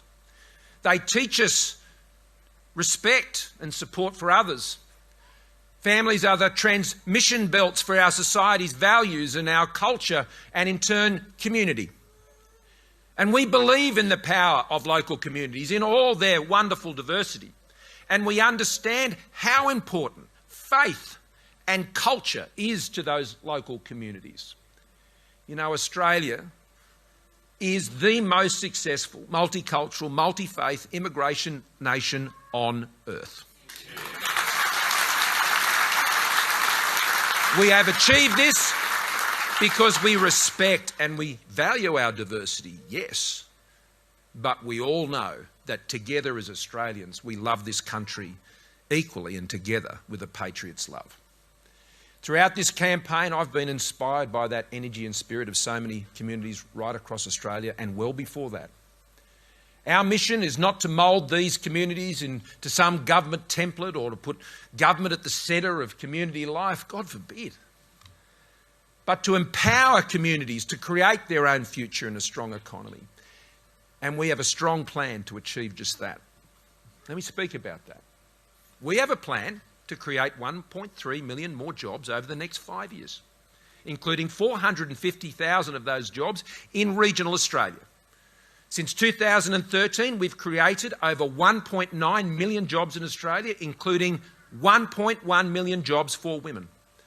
Unemployment, as I said, is already at 4% and falling, and the Reserve Bank says we can get unemployment to 3.5%. Just think about that. We're approaching a point in this country where everyone who has the capacity and desire to work can get a job. A job. That's what gives you choices, the pride and the purpose and a future. And these are things we believe so passionately in as Liberals and Nationals. And by creating jobs, by driving down unemployment, by growing our economy and improving what business can earn because they pay the wages, we create the conditions for sustainable increases in wages. We all want to see wages rise, of course we do. But those who think you can just arbitrarily do it you can increase wages some other way than the one I've just outlined to you, they don't get it. That approach only results in higher interest rates and higher costs of living, taking back any gains, leaving you worse off. Our plan to grow the economy, it begins with keeping taxes low and cutting red tape to drive the investment and enable Australians to keep more of what they earn. We've given clear commitments to the Australian people at this election. No new taxes on Australian new workers, on retirees, on superannuation. No new taxes on superannuation or on small businesses, on housing, on emissions, on electricity. No carbon tax.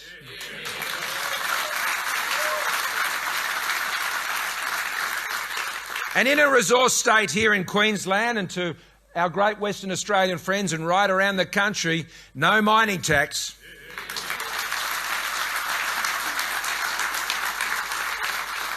And we'll keep that official speed limit that I put in place as Treasurer and Josh has continued to ensure we keep those taxes low, to ensure that we can keep expenditure under control and create more jobs, repairing the budget without increasing taxes. Under our plan, more than $100 billion in permanent tax cuts will be delivered over the next 4 years, helping Australians manage cost of living pressures, encouraging workforce participation, rewarding hard work and delivering a stronger economy. And together with lower taxes, we have a practical plan to deal with cost of living pressures. And can I tell you, the most important thing you can do to achieve that is to manage the government's finances well. If you can't manage money, you just push up the cost of living and you push up interest rates. And I want to acknowledge Simon Birmingham and Josh Frydenberg for the great leadership that they have shown in that regard in our team. You know, in the budget, we also announced a series of initiatives that soften the impact right now on cost of living, halving petrol tax, direct payments to pensioners, providing further tax relief. But we've also announced we're expanding eligibility for the Commonwealth Seniors Health Card to an extra 50,000 older Australians who've saved hard for their retirement and deserve a fair go. By freezing deeming rates to guarantee the level of income payments for around 450,000 aged pensioners and 440,000 other payment recipients so they have certainty. And we're delivering that $10 cut per general script, which means that the maximum price Australians will pay for those PBS medicines drops by $10. Home ownership is one of the great dividends of a strong economic plan. It enables Australians to be able to own that home. It is deep in our party's history. And we have a strong plan to ensure Australians can do just that. For most, including Jen and I, it is the largest asset you will ever own. And it's a source of your security in retirement. Buying your first home, it's never easy. It wasn't easy 30 years ago either, but I must admit it's harder today, but it's something you'll never forget. Over the years, it has become harder, and that's why 3 years ago I said I wanted more Australians to be able to realise their dream of owning their own home. And we've delivered. I launched our Home Guarantee Scheme, which has allowed tens of thousands of Australians to buy their first home with a deposit of as little as 5% or 2% for single parents. You know, there's more than 2,200 single-parent families who have so far bought a home using that scheme, 85% of them single mums. It saved families on average 4 years securing their deposit and as much as 8 years in some cases. This is transformational stuff we've seen in the last 3 years. In the last 3 years, our policies, our housing policies, have helped over 300,000 Australians into home ownership directly through Home Builder, the First Home Super Saver Scheme, all of which were opposed by the Labor Party. We have helped 27,600 Australians accelerate their deposit savings through their super to get closer to that dream, and through $5.5 billion in low-cost finance to the National Housing Finance and Investment Corporation that I established as Treasurer to support 27,500 social and affordable dwellings being delivered by great community housing organisations across the country. But there is more we can do and must. And we've got to start with freeing up more homes for people to be able to access the supply of homes. And we know that for many older Australians, there comes a time that 3 or 4 bedroom house, well, it's just a bit big. It's more than what you need and more than you really want to look after anymore. And we want to remove the barriers to senior Australians downsizing to residents that better suit their needs and their lifestyle. And that's why we have allowed Australians nearing retirement to make a post-tax contribution of up to $300,000 to superannuation when they sell their family home. Now, this has helped to free up larger homes for younger families. But today, I want us to go further. And from 1 July this year, we will further lower the age eligibility for this to 55 years.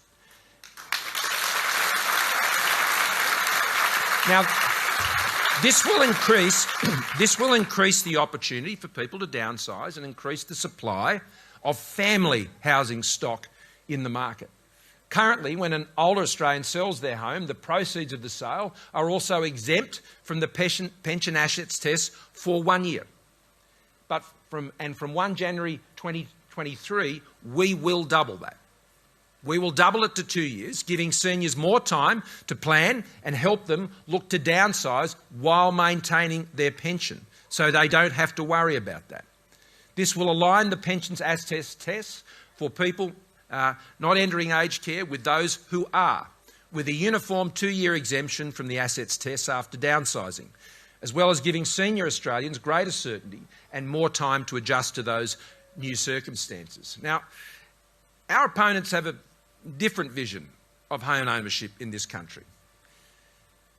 The real difference is that Labor always wants to put the government at the centre of everything. We want to put you and your family at the centre.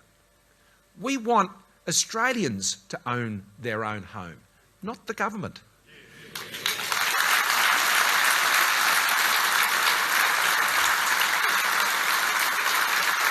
So to ensure we can do that, today I want to announce to you the next stage of our plan to help Australians own their own home. We want to further help Australians get past what is the biggest hurdle on their path to home ownership. And we started this process with the Home Guarantee Scheme, and that is the difficulty of saving for a deposit and be able to use their own money to do it. And that's why a re-elected coalition government will allow first home buyers to invest a responsible portion of their own superannuation savings into their first home.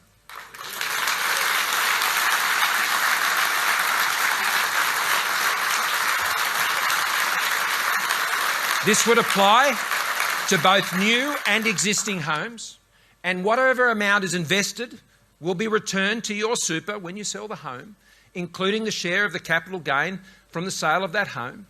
The maximum amount able to be invested under this plan is the lower of $50,000 each individual, or 40% of your total superannuation balance. Superannuation is there to help Australians in their retirement. The evidence shows that the best thing we can do to help Australians achieve financial security in their retirement is to help them own their own home.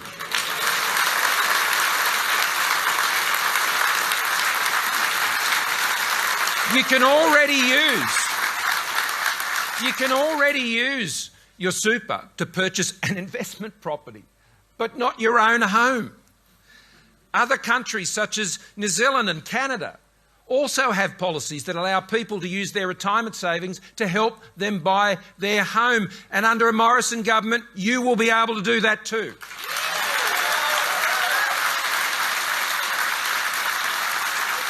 This is about increasing the choices available to you within your super. It's your money to allow you to invest in your first home. This will make sure that investing part of your super to purchase a first home will also, though, and importantly, because we've been careful about the design of our policy, we think these things through. We do not want it to affect your long-term savings for retirement. So this will responsibly ensure that the majority of your super remains in your existing fund and maintains the diversification of your savings. But this will be a game changer for thousands of Australian families who sit and look at that money on their balance and go, if only I had that to help me now. There is no limit on who can use it. You don't have to sell it if you get a pay rise or someone wants to go back to work full time. There are no complex rules about income thresholds or who gets what. When you're doing an improvement, you don't have to check with the government every time you go to Bunnings to buy a can of paint.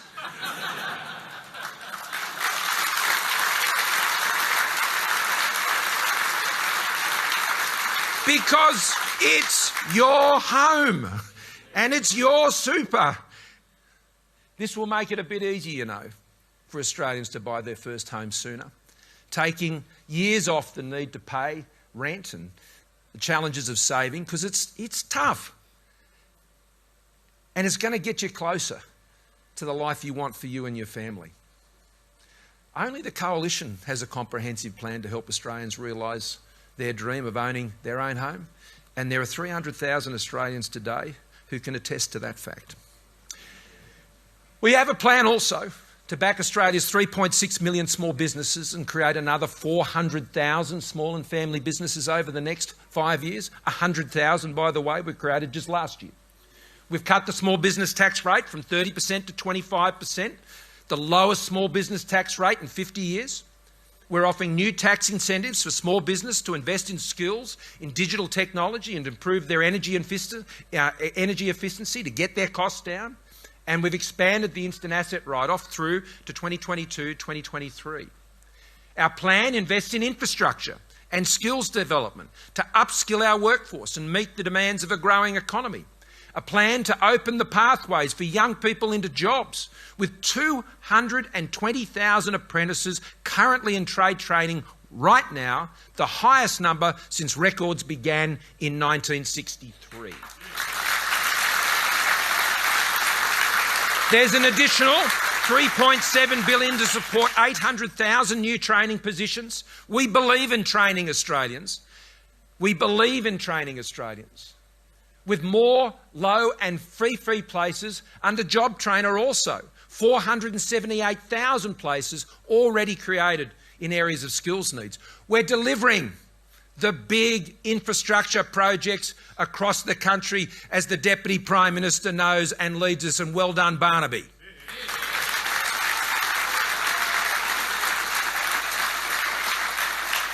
Nation-building projects.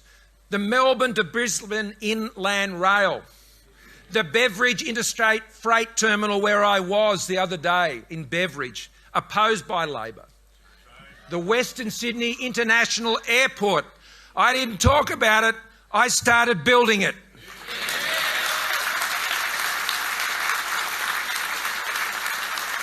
Upgrading the Bruce Highway here in Queensland. Working with the Western Australian State Government to build Metronet over there in Western Australia. You know, I really do want to pay tribute to the Deputy Prime Minister and his predecessor, Michael McCormack, for the much work that has been done before him. I know Barnaby would join me in doing that, but particularly I want to pay credit to Barnaby for this, for his advocacy on behalf of regional Australia. In this budget, in this budget and in our plan, we're undertaking transformational investments in regional powerhouses to unlock the wealth of the regions, because as Barnaby says, if you want the stuff on the boat coming in, you've got to be putting stuff on the boat going back out.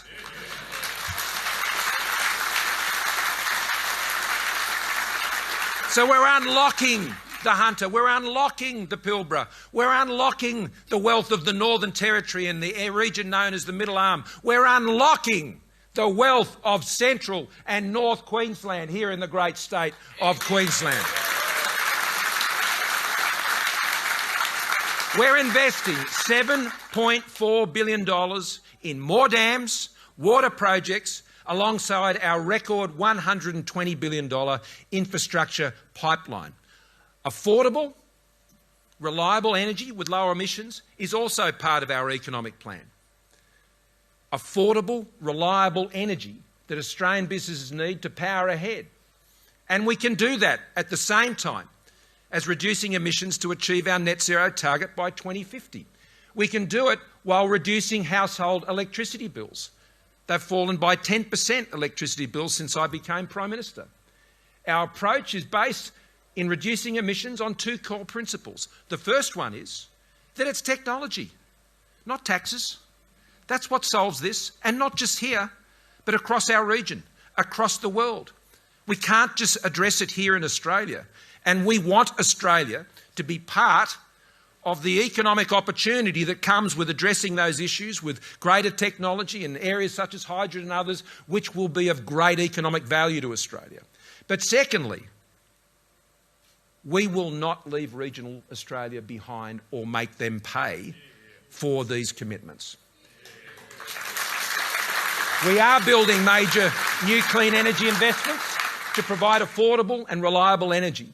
Down in Tassie with the Marinus Link, the battery of the nation. In New South Wales with Snowy 2.0 and well done Angus Taylor. And in $1.5 billion of hydrogen investments, including major hubs in Gladstone and in Townsville here in Queensland, as well as in Darwin, in the Pilbara, in Kwinana, in Port Bonython, in Bell Bay and the Hunter. You know, advanced manufacturing and collaboration to achieve that is really transforming our economy. We are implementing our plan to secure sovereign manufacturing capability in this country. We're making things here, and we make great things. And we have a plan to ensure that Australia keeps doing that and be the first place in the Southern Hemisphere to manufacture mRNA vaccines down in Victoria. We're bringing universities and businesses together through our Trailblazer University program, incentivising collaboration and rewarding researchers for their commercial success. And today I'm pleased to announce that the final two of our 6 Trailblazer universities will be right here in Queensland, with a strong footprint in regional Queensland. The University of Queensland will lead our food and beverage manufacturing Trailblazer in partnership with QUT and the University of Southern Queensland. This is an investment of some $50 million from the Commonwealth, and that has attracted a further $110 million in co-investment towards developing new agri-food technology. This is how you grow an economy. This is expected to create 1,700 new skilled jobs by 2035. And the University of Southern Queensland will lead its own regionally headquartered Trailblazer in Toowoomba. There we go. Geared towards building Australia's sovereign space capability, partnering with the University of South Australia and the Australian National University. USQ will accelerate the development of launch technologies as well as build job-ready skills from STEM to space engineering. Together, our 6 Trailblazer universities are creating 170 industry partnerships, generating an estimated 7,400 jobs and attracting more than $1 billion in co-investment. Now, I appreciate your patience today, ladies and gentlemen, but as you can see, I've got a big plan.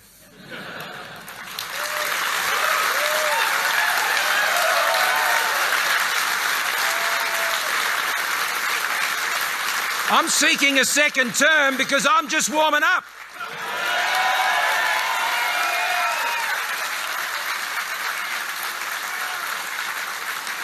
So let me give you some more plans. Let me tell you some more plans. Australian families need to know that their government can fund the essential services they rely on, not just talk about it.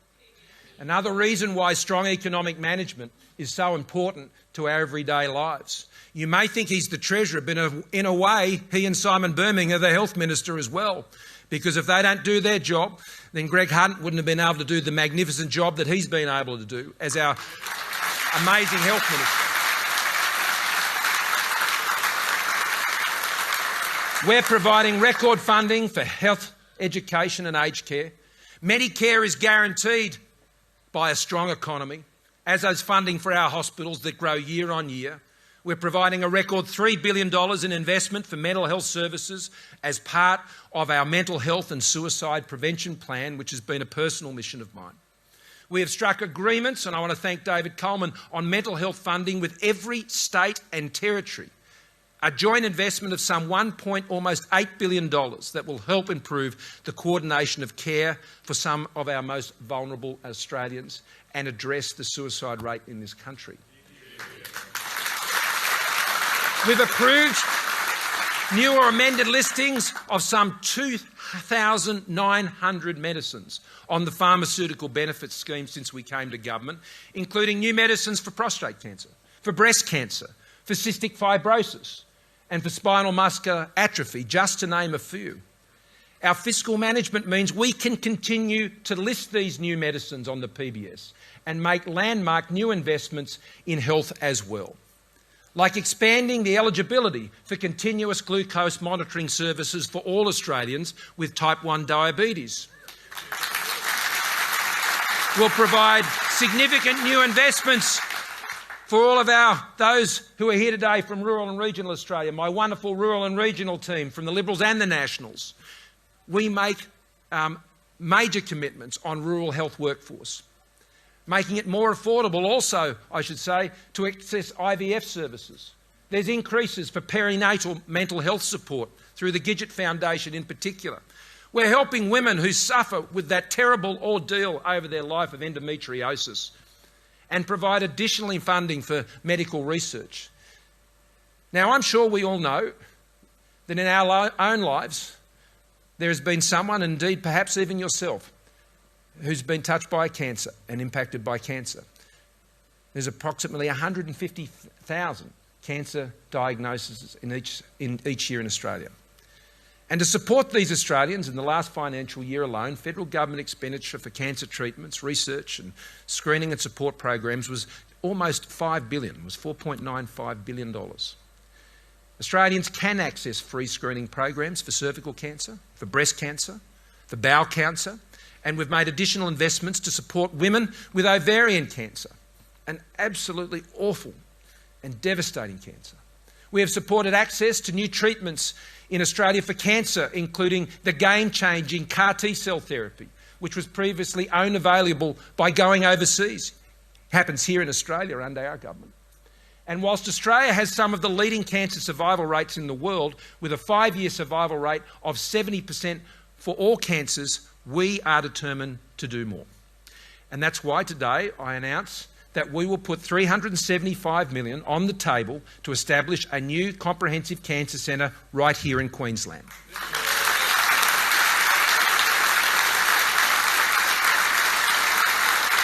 Right here in Queensland, to provide world-class cancer care for Queensland cancer patients, combining research, diagnosis, treatment and care through a comprehensive cancer centre that is proven to lead to better health outcomes and a great chance of survival for patients. But it's not just in Queensland we're doing it. This builds on the commitments that we've made, Michaelia, in Western Australia and to all our Western Australian team, and to South Australia, Anne and Simon, to complement existing centres that are in Victoria and New South Wales. And we will have established a national network of comprehensive cancer centres as a government. These investments in health and cancer care are only possible when you can deliver a strong economy. Because if otherwise you're just talking about stuff. You can't deliver it without that. And the last area I wanted to touch on today is that a strong economy is vital for the defence of our nation. The benign security environment that Australia enjoyed, and indeed most of the world, the Western world, enjoyed from the fall of the Berlin Wall to the global financial crisis, that's history. That's behind us.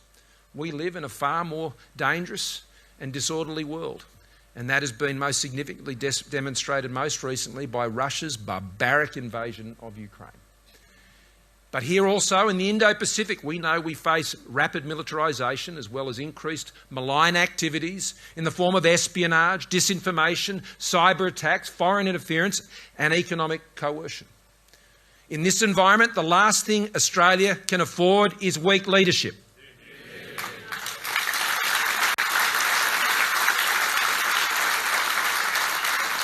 And that is why I am so proud of my security team.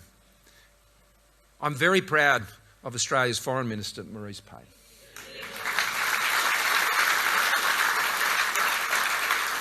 and I'll speak to the others in a moment. But she understands, and she champions this every single day on the job, and she never rests.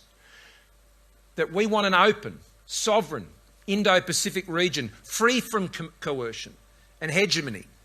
A region where all countries, large and small, including our Pacific family, of course, can engage freely with each other, guided by international rules and norms. We also need to be realists, as Maurice is, to protect ourselves and stand up for those who seek to coerce us.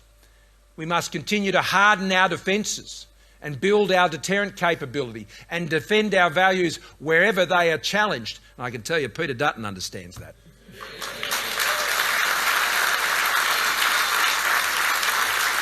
As does Melissa Price,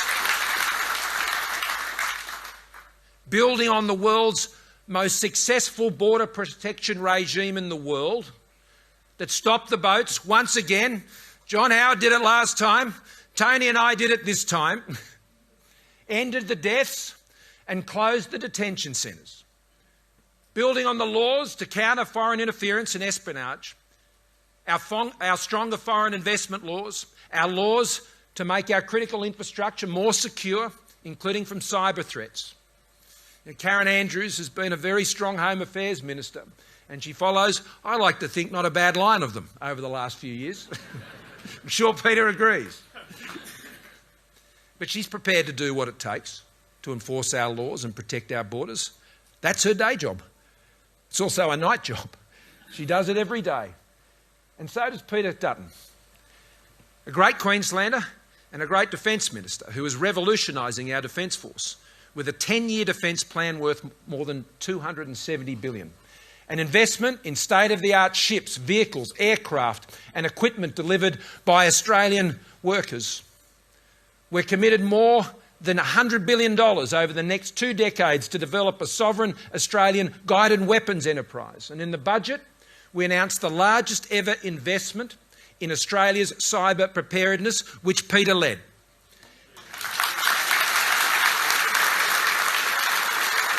A 10-year, $9.9 billion investment in offensive and defensive cyber capabilities, because we know that in any conflict, the first shot fired won't be in a metal case, it'll be in bits and bytes. A strong economy is the reason why we can continue to build stronger defence capabilities and have turned around the appalling situation that we inherited when defence spending fell to its lowest level since prior to the Second World War. Additional investment of $454 million to accelerate the Loyal Wingman project, which I announced today. This is a next-generation stealth, unmanned aerial vehicle leveraging artificial intelligence to support manned aircraft to conduct air combat, reconnaissance and surveillance missions. The first military combat aircraft to be designed, engineered and manufactured in Australia in 50 years. How good's that? World-leading, first of class, the investment will fund the build of a further 7 aircraft and the establishment of more than 120 additionally highly skilled engineering and other technology jobs, particularly right here in Brisbane, Rossvasta.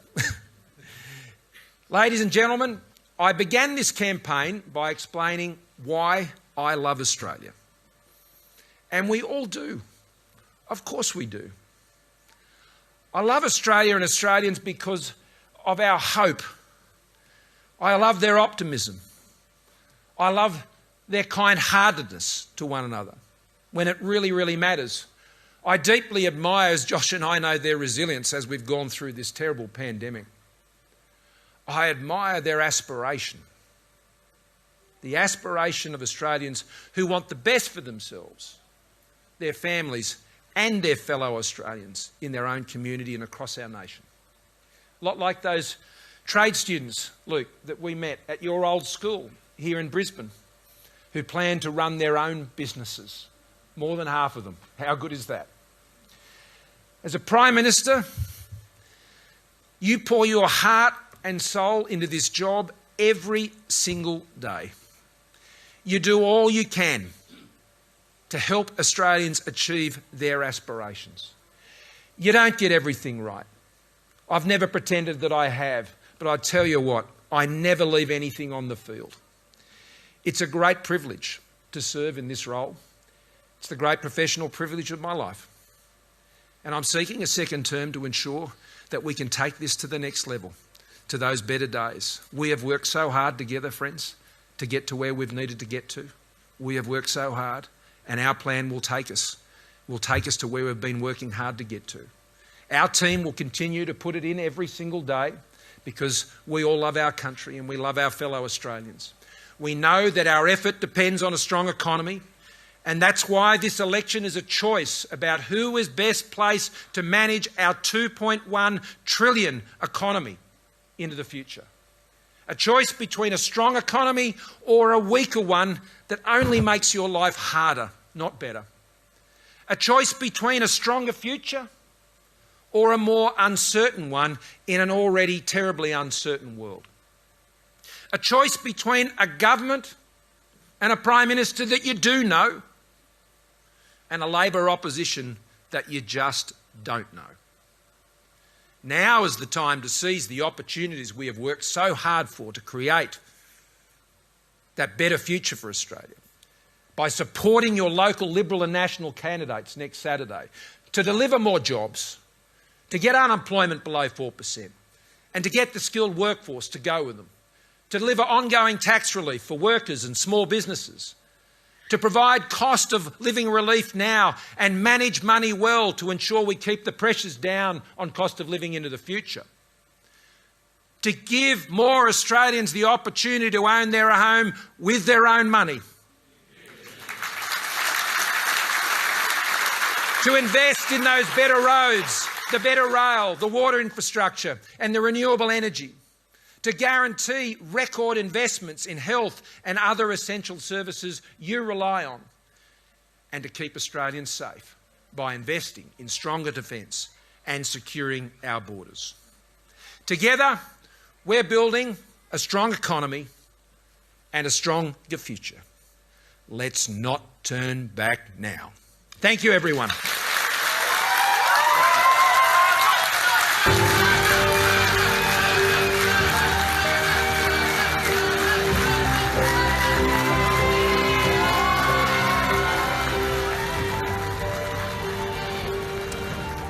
With a hug from wife Jenny and joined by daughters Abby and Lily, Scott Morrison wraps up a 51-minute speech defining the choice, looking forward, but also glancing back over the last 3 years. That was the official Liberal campaign launch for election 2022, with 6 days now to run, through to and including polling day next Saturday, the 21st of March. The cameras will track Scott Morrison and his wife, seeking congratulations from frontbenchers and cabinet ministers alike, before a crowd of, you would have to think, a couple of hundred Liberal loyalists, amongst them 2 former Prime Ministers, Tony Abbott and John Howard. From here, Scott Morrison will waste little time hitting the skies and roads of our nation in his bid for re-election. I've got big plans, he says. I've got a plan for a second term because I'm just warming up. As he works members of his cabinet, looking for a late term boost of energy to get them through what has been a long 6-week campaign.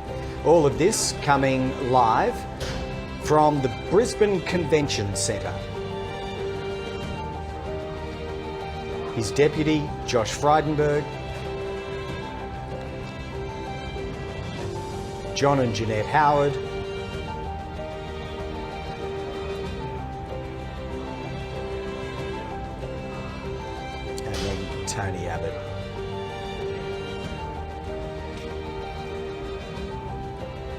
This was not officially a coalition campaign launch. It was a Liberal launch. Nevertheless, Barnaby Joyce's Nationals leader and Deputy Prime Minister got to deliver one of the introductory speeches, along with the LNP candidate for the Labor-held seat of Griffith here in Queensland. And with a final wave, Scott Morrison is almost done. We're going to continue our coverage of this with some interviews coming shortly from Cabinet Ministers. We have at least 3, maybe 4 due to come and speak to us. And we're almost ready to pull apart with our political editor, Andrew Probyn, one of the significant new policy promises that was included in that speech. We will do that momentarily. There we go. The Prime Minister exiting the theatrette, the launch venue. So, Andrew Probyn, political editor, why don't we step through it? Perhaps an opening observation first, Probes, and then we'll look at super savings being accessed for home deposits or home purchases. There was, by my reckoning, about 20 minutes of the looking back through the pandemic phase. That's excluding the 5-minute video of Cabinet Ministers reflecting on the last 3 years. And then, probably the remaining 30 to 35 minutes was spent on, a more forward-looking reckoning of things achieved and things still to be done. What did you think? Well, I think it was an interesting presentation because it was effectively in 2 parts. It was almost depicted Scott Morrison as the wartime Prime Minister, the one who's dealt with a pandemic, a bushfire, the recession, and now a war in Europe. It talked about the challenges that he faced over the last 2.5 years and what he had done to respond to it, to explain some of his actions and also to present some of the criticisms that he faces in a different way. And then the second half of the piece was about what the coalition would do should it win government. Now, this has been the concern among Liberal MPs, coalition MPs and senators that Scott Morrison's presentation thus far has had too little focus on what vision he would bring to a second term. He says he's got a big plan and he's only warming up, but it still is, relatively speaking, given the fights that we've seen in the past and these types of election campaigns, it is relatively thin, the agenda. Well, we did discuss before the speech that which had been announced beforehand. These were incentives on what you call the supply side of housing to hopefully improve housing affordability. Let's not step over that because we may revisit it later, but let's go straight to the one new initiative here. Now, I imagine it doesn't cost the budget much, but it is a drawdown on people's superannuation savings. Run us through the basic rules as we understand them, Probes. Well, as we understand it from the documentation that's been spread, that the idea is not a new one. It's actually one that's been bubbling away behind the scenes. The notion is that a first home buyer could take up to 40% of their superannuation to a maximum of $50,000 and put that towards a deposit in a new home. They must have saved 5%, so it's no free beer here. It can't be the first pot of money that they plunder, their super savings. They must have some cash. They must have at hand. A fair bit of savings, this must be said, given those housing prices. But that when the house is sold, that must be returned to people's superannuation with some capital gain relevant anyway. Now, the thing is about this is that the average super balance for young Australians is actually pretty small. If you're looking at 25 to 29-year-olds, it's only 23 grand. 40 to 40-year-olds, so 107,000 is the national average. So this would have some appeal. As I said, it has come up before, some housing inquiries and some suggestions on this front. It probably goes beyond that. But it is there is the obvious risk, Greg, isn't there? If the housing market were to soften, so proportionally would the element of your super that you had pulled out to put into that. Most of that super money sits around in equities or share markets. They're not always tracking the same as housing markets. Not that we profess to be financial experts. But I mean, quite frankly, the housing market has been booming. But the other risk to this, of course, is that you are going to be inflating house prices because you'll have more buyers. Anyway, that's one thing we can explore with Michael Sukkar when he comes to join us at some point. But there is something new. You know, there we were thinking that there weren't any great new ideas. Housing being now 3 major policies in 2 different launches. Labor had a shared equity scheme. The Libs now have got the idea of using superannuation, and then we also have the other scheme that we heard of this morning. Yes, which went to your ability to downsize, if you like, the size of an empty nest home, as they're often referred, large dwellings that might only have 1 or 2 people living in them, but 4 or 5 bedrooms and other matching spaces. So the idea is that you could do that transaction without penalising yourself either on superannuation savings or on your pension. But yes, we are waiting for various cabinet ministers to come and join us. But since we are discussing specifically this new initiative, the announcement on superannuation savings access, also worth noting before we get there, we're just going to recap that in a moment, just worth noting before we get there that this pot of superannuation was also opened up in the pandemic, of course, and many people have modest means or enduring some hardship at the time actually drew down right then. So in some cases this would allow them to do it a second time. Whether that's a good thing or a bad thing, I suppose, can be debated among purists and policy makers in the superannuation setting. But anyway, that's a preamble to say, why don't we revisit the way that Scott Morrison framed this and presented this new policy initiative. It's called the Super Home Buyer Scheme. This is about increasing the choices available to you within your super. It's your money to allow you to invest in your first home. This will make sure that investing part of your super to purchase a first home will also, though, and importantly, because we've been careful about the design of our policy, we think these things through. We do not want it to affect your long-term savings for retirement. So this will responsibly ensure that the majority of your super remains in your existing fund and maintains the diversification of your savings. But this will be a game changer for thousands of Australian families who sit and look at that money on their balance and go, if only I had that to help me now. Yeah, so just a quick recap there from his speech, which ran 50-odd minutes, the Prime Minister, speaking just a little earlier, Andrew Probyn. So this scheme would start, if they had the opportunity, in the middle of next year, a little over a year away. Yeah, that risk that you referred to, the risk of further inflation, more buying power, more dollars in the real estate market, be interesting to assess how real that is.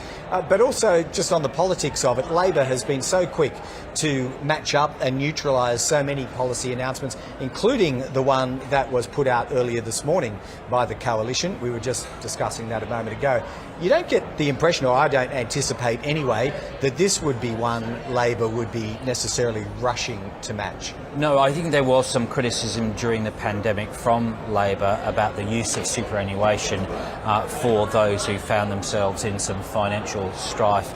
Labor considers itself the architect, is the architect of the superannuation guarantee and doesn't want that eroded. It sees great value in people maintaining that superannuation nest egg. I wouldn't want it further eroded. But it will be interesting to see what Labor does on this, because one of the defining features of Labor's tactics when it comes to this election campaign is to narrow those differences, be it on housing or other aspects of this contest. Too right, but there are some real true believers in the Labor Party, I guess inspired by Paul Keating, purists almost on superannuation, who would see this as anathema. Anyway, we'll get to that whenever we get there. No doubt our reporters travelling with Anthony Albanese. We'll try to pin him or Jim Chalmers down for some sort of response. But joining us now here in the Brisbane Convention Centre is Finance Minister and Liberal campaign spokesman Simon Birmingham, fresh from the gathering in the theatre there. Thanks so much for joining us, Senator. Great to be with you. Why don't we start in the broad? How much of this was about the future as against reflecting on past glories or achievements, whatever adjective you want to describe, around the pandemic? Well, Greg, it's the proof point that our plan has worked, and it's worked through the toughest of times, and that we have the plan to continue to deliver for Australia and to deliver even more and better outcomes for Australia. That we've come through a challenging 3 years. We've got unemployment down to 4%, and our plans are going to take that even lower. We've seen growth in small businesses, but our plans are about growing even more small businesses. We've been able to invest in mental health, in aged care, in ensuring that Medicare bulk billing rates have grown. And our plans are about ensuring we continue to do that to deliver those effective essential services for Australians. So should the Morrison government get a second term, even though it's effectively more than that when you consider the length of the coalition government, what would be different? Well, what we would be doing is, of course, continue to make sure we build on our success, but the policies that we've been outlining through this election campaign to extend that support for Australians, for example, continuous glucose monitoring that the Prime Minister outlined. This is the policy that we have announced during this election campaign that we've brought forward. Australians can see the priority the Prime Minister has put on suicide prevention and his real concern for mental health and investment priorities there. But equally, they will see lower taxes. Lower taxes can be guaranteed under our government. We're the ones who put in place legislation to eliminate the 37 cent in the dollar tax bracket, which will occur in the next term of Parliament, to bring down the 32.5 cent in the dollar tax bracket to ensure that around 95% of all Australians would pay no more than 30 cents in the dollar as their top marginal tax rate. Well, that will happen in the next term of Parliament. Well, people will get those tax cuts regardless of who they elect on Saturday. You might believe that. I'm not sure that Australians who've seen the Labor Party had to be dragged kicking and screaming to the idea of income tax reform. We have implemented it, legislated it, it will be delivered under us and ensure that for most Australians bracket creep becomes a thing of the past in their working life under our reforms. Did the Prime Minister's speech today try and answer the anxiety amongst your colleagues that there has been too much reliance on a record in a pandemic as opposed to what you will do with another term? I think what you could see today was it was a demonstration that in trying times we've come through.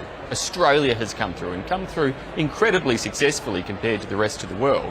Our plans have worked and they've delivered when they needed to deliver most. But the plans are also for the future. You look at our investment support for small businesses, to invest more in the skills of their workforce, to invest more in the technology of their workforce. Those are crucial initiatives to help the economy continue to grow, to help more businesses, small businesses to be created, and to get that unemployment rate from the 50-year low of 4% down even lower. Now, the idea of the gear shift was revisited in this speech. If re-elected, you will see me and my government hit those higher gears, says the Prime Minister. We know what that means for him. We're told it means more empathy, more consultative managerial style. What does it mean in policy terms for a government? What are the higher gears that a Finance Minister is going to hit beyond Monday the 23rd of May? Well, Greg, I think our hope is that the next few years, those still facing intense international challenges, that we will be best placed to be able to make sure that Australians can see the many other things we are pursuing as a government, not just the pandemic management that has certainly overshadowed so much of the last 2 years. So, when we delivered $19.1 billion of additional support into aged care, which includes not just measures to increase the quality of care in residential facilities, but also a tripling of home care places under our government. We haven't been able perhaps to get the attention and focus on these issues, which we now need to make sure are delivered effectively over the next few years, the investments we've made, the reforms we're making, as well as ensuring we continue to roll out those new policies. Is higher gears a stylistic thing or is it a policy substance thing? I'm just trying to reconcile the language with the detail.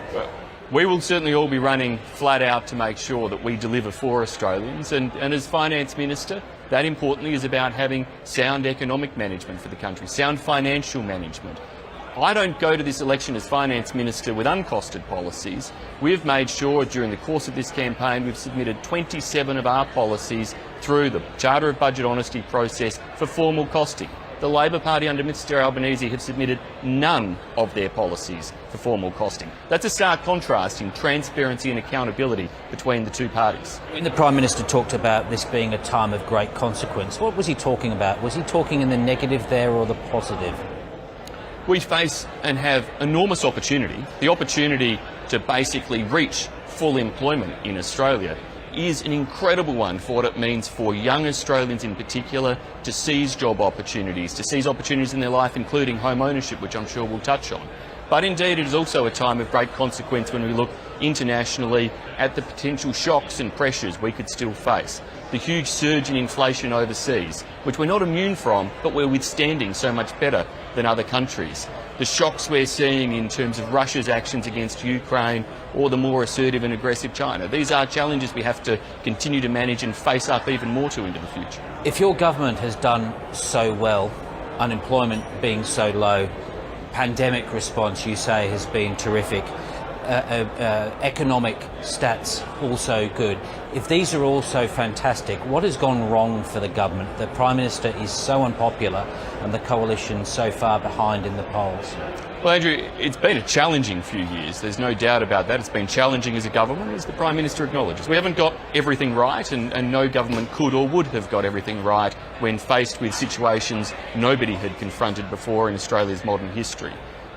Equally, Australia has done very, very well.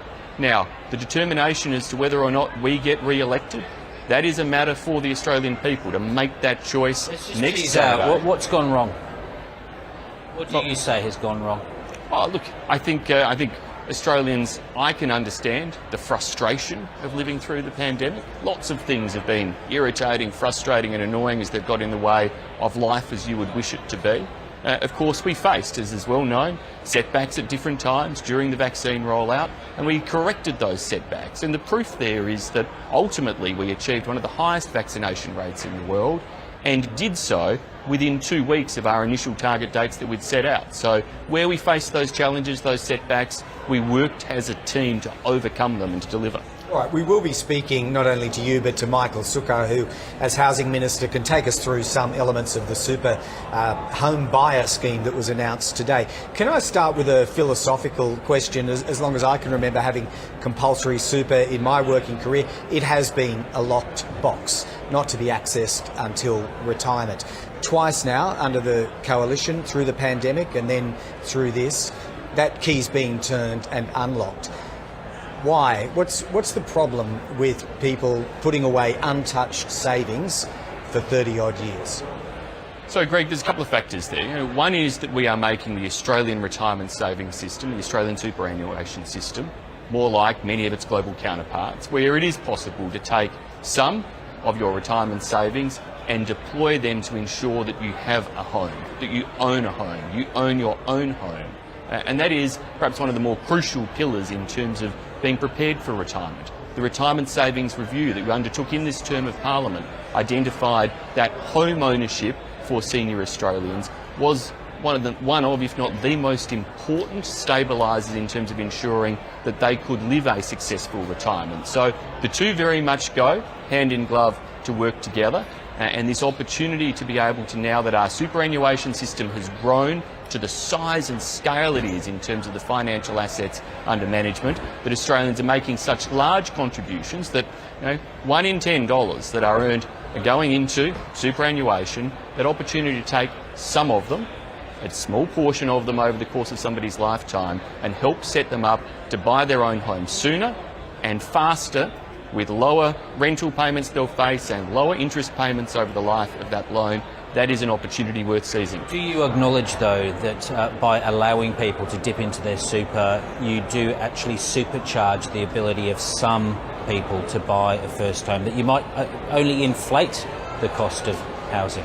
Well, Andrew, that's why we've carefully calibrated the policy, firstly, that it is about being able to take up to $50,000 or 40% of the superannuation balance. We've made sure that it's done in a way where it gets repaid to your superannuation balance if you sell that first home. Importantly, first home buyers constitute only around 1% of transactions across the housing market. So around 99% of those, in terms of setting the price across the market, are not first home buyers, but we're helping to make sure it's easier for first home buyers to get in. That our reforms in the last Parliament have made sure that people can get into the market with a 5% deposit. They'll now be able to put this $50,000 potentially from their superannuation, $100,000 as a couple, on top of that 5% deposit to get them to a much bigger deposit, which means they'll pay off their home sooner, they'll do it with lower interest, and they'll own it themselves, which is a big difference between the policy we're taking to this election and Mr Albanese's policy, which sees the government owning a share of their house instead. Finally, are we talking here typically on the numbers about young people? I guess the question is, how long does it take to get 50,000 built up in a super savings account such that you could draw it down? So, I mean, we've seen, of course, many people defer the age at which they start to buy their first home. So depending upon that age of somebody stepping in, will depend on how much they have saved, and the circumstances for a couple will vary differently. But it's about providing that opportunity and perhaps making sure that maybe even some of those a little bit older who might have started to think the opportunity of home ownership was passed them by actually can see now a pathway to do that, and to do that more easily, and to give them that stability and security through the entirety of the rest of their lives. Those viewers watching today, what's the one thing that you would like them to take from today? I would hope that they saw in Scott Morrison a leader of competence across his detail, with a comprehensive plan for Australia, a plan to keep our economy strong, a plan to create more jobs, a plan that enables government to continue to invest in the essential services, everything from supporting first home buyers to addressing aged care to ensuring that we support people in some of the most challenging times of their lives, such as while they're battling cancer. All right, well, just over 2.5 million people have already voted. That still leaves 15 odd million still to go. Simon Birmingham, no doubt they can take all this on board. Thanks so much for joining us today in our coverage of this official campaign launch here from the Brisbane Convention Centre. Now, as we indicated, we will have other frontbenchers coming to join us from the Morrison government here now that they're starting to disperse from the theaterette. But before we get to the next one, we'll be joined shortly by Jane Hume. But why don't we again revisit some of Scott Morrison's comments from that set-piece speech. It was a presentation of 50 odd minutes, about 51 minutes in fact, and part of it was trying to create the idea that we've crossed a bridge as a nation. The hard days of the pandemic are behind us, and the better days are on the side. We have now crossed too. So said Scott Morrison. Anyway, here's part of that speech. We stand on the edge of a new era of opportunity. Better days are now ahead, but we cannot take them for granted. As a government, we have the higher gears to secure that opportunity. And I know our economic plan is working because Australians are working. And we're heading in the right direction. I also know Australians, they're tired of politics. It's been an exhausting time. And they've certainly had enough of governments telling them how to live their lives, and I agree.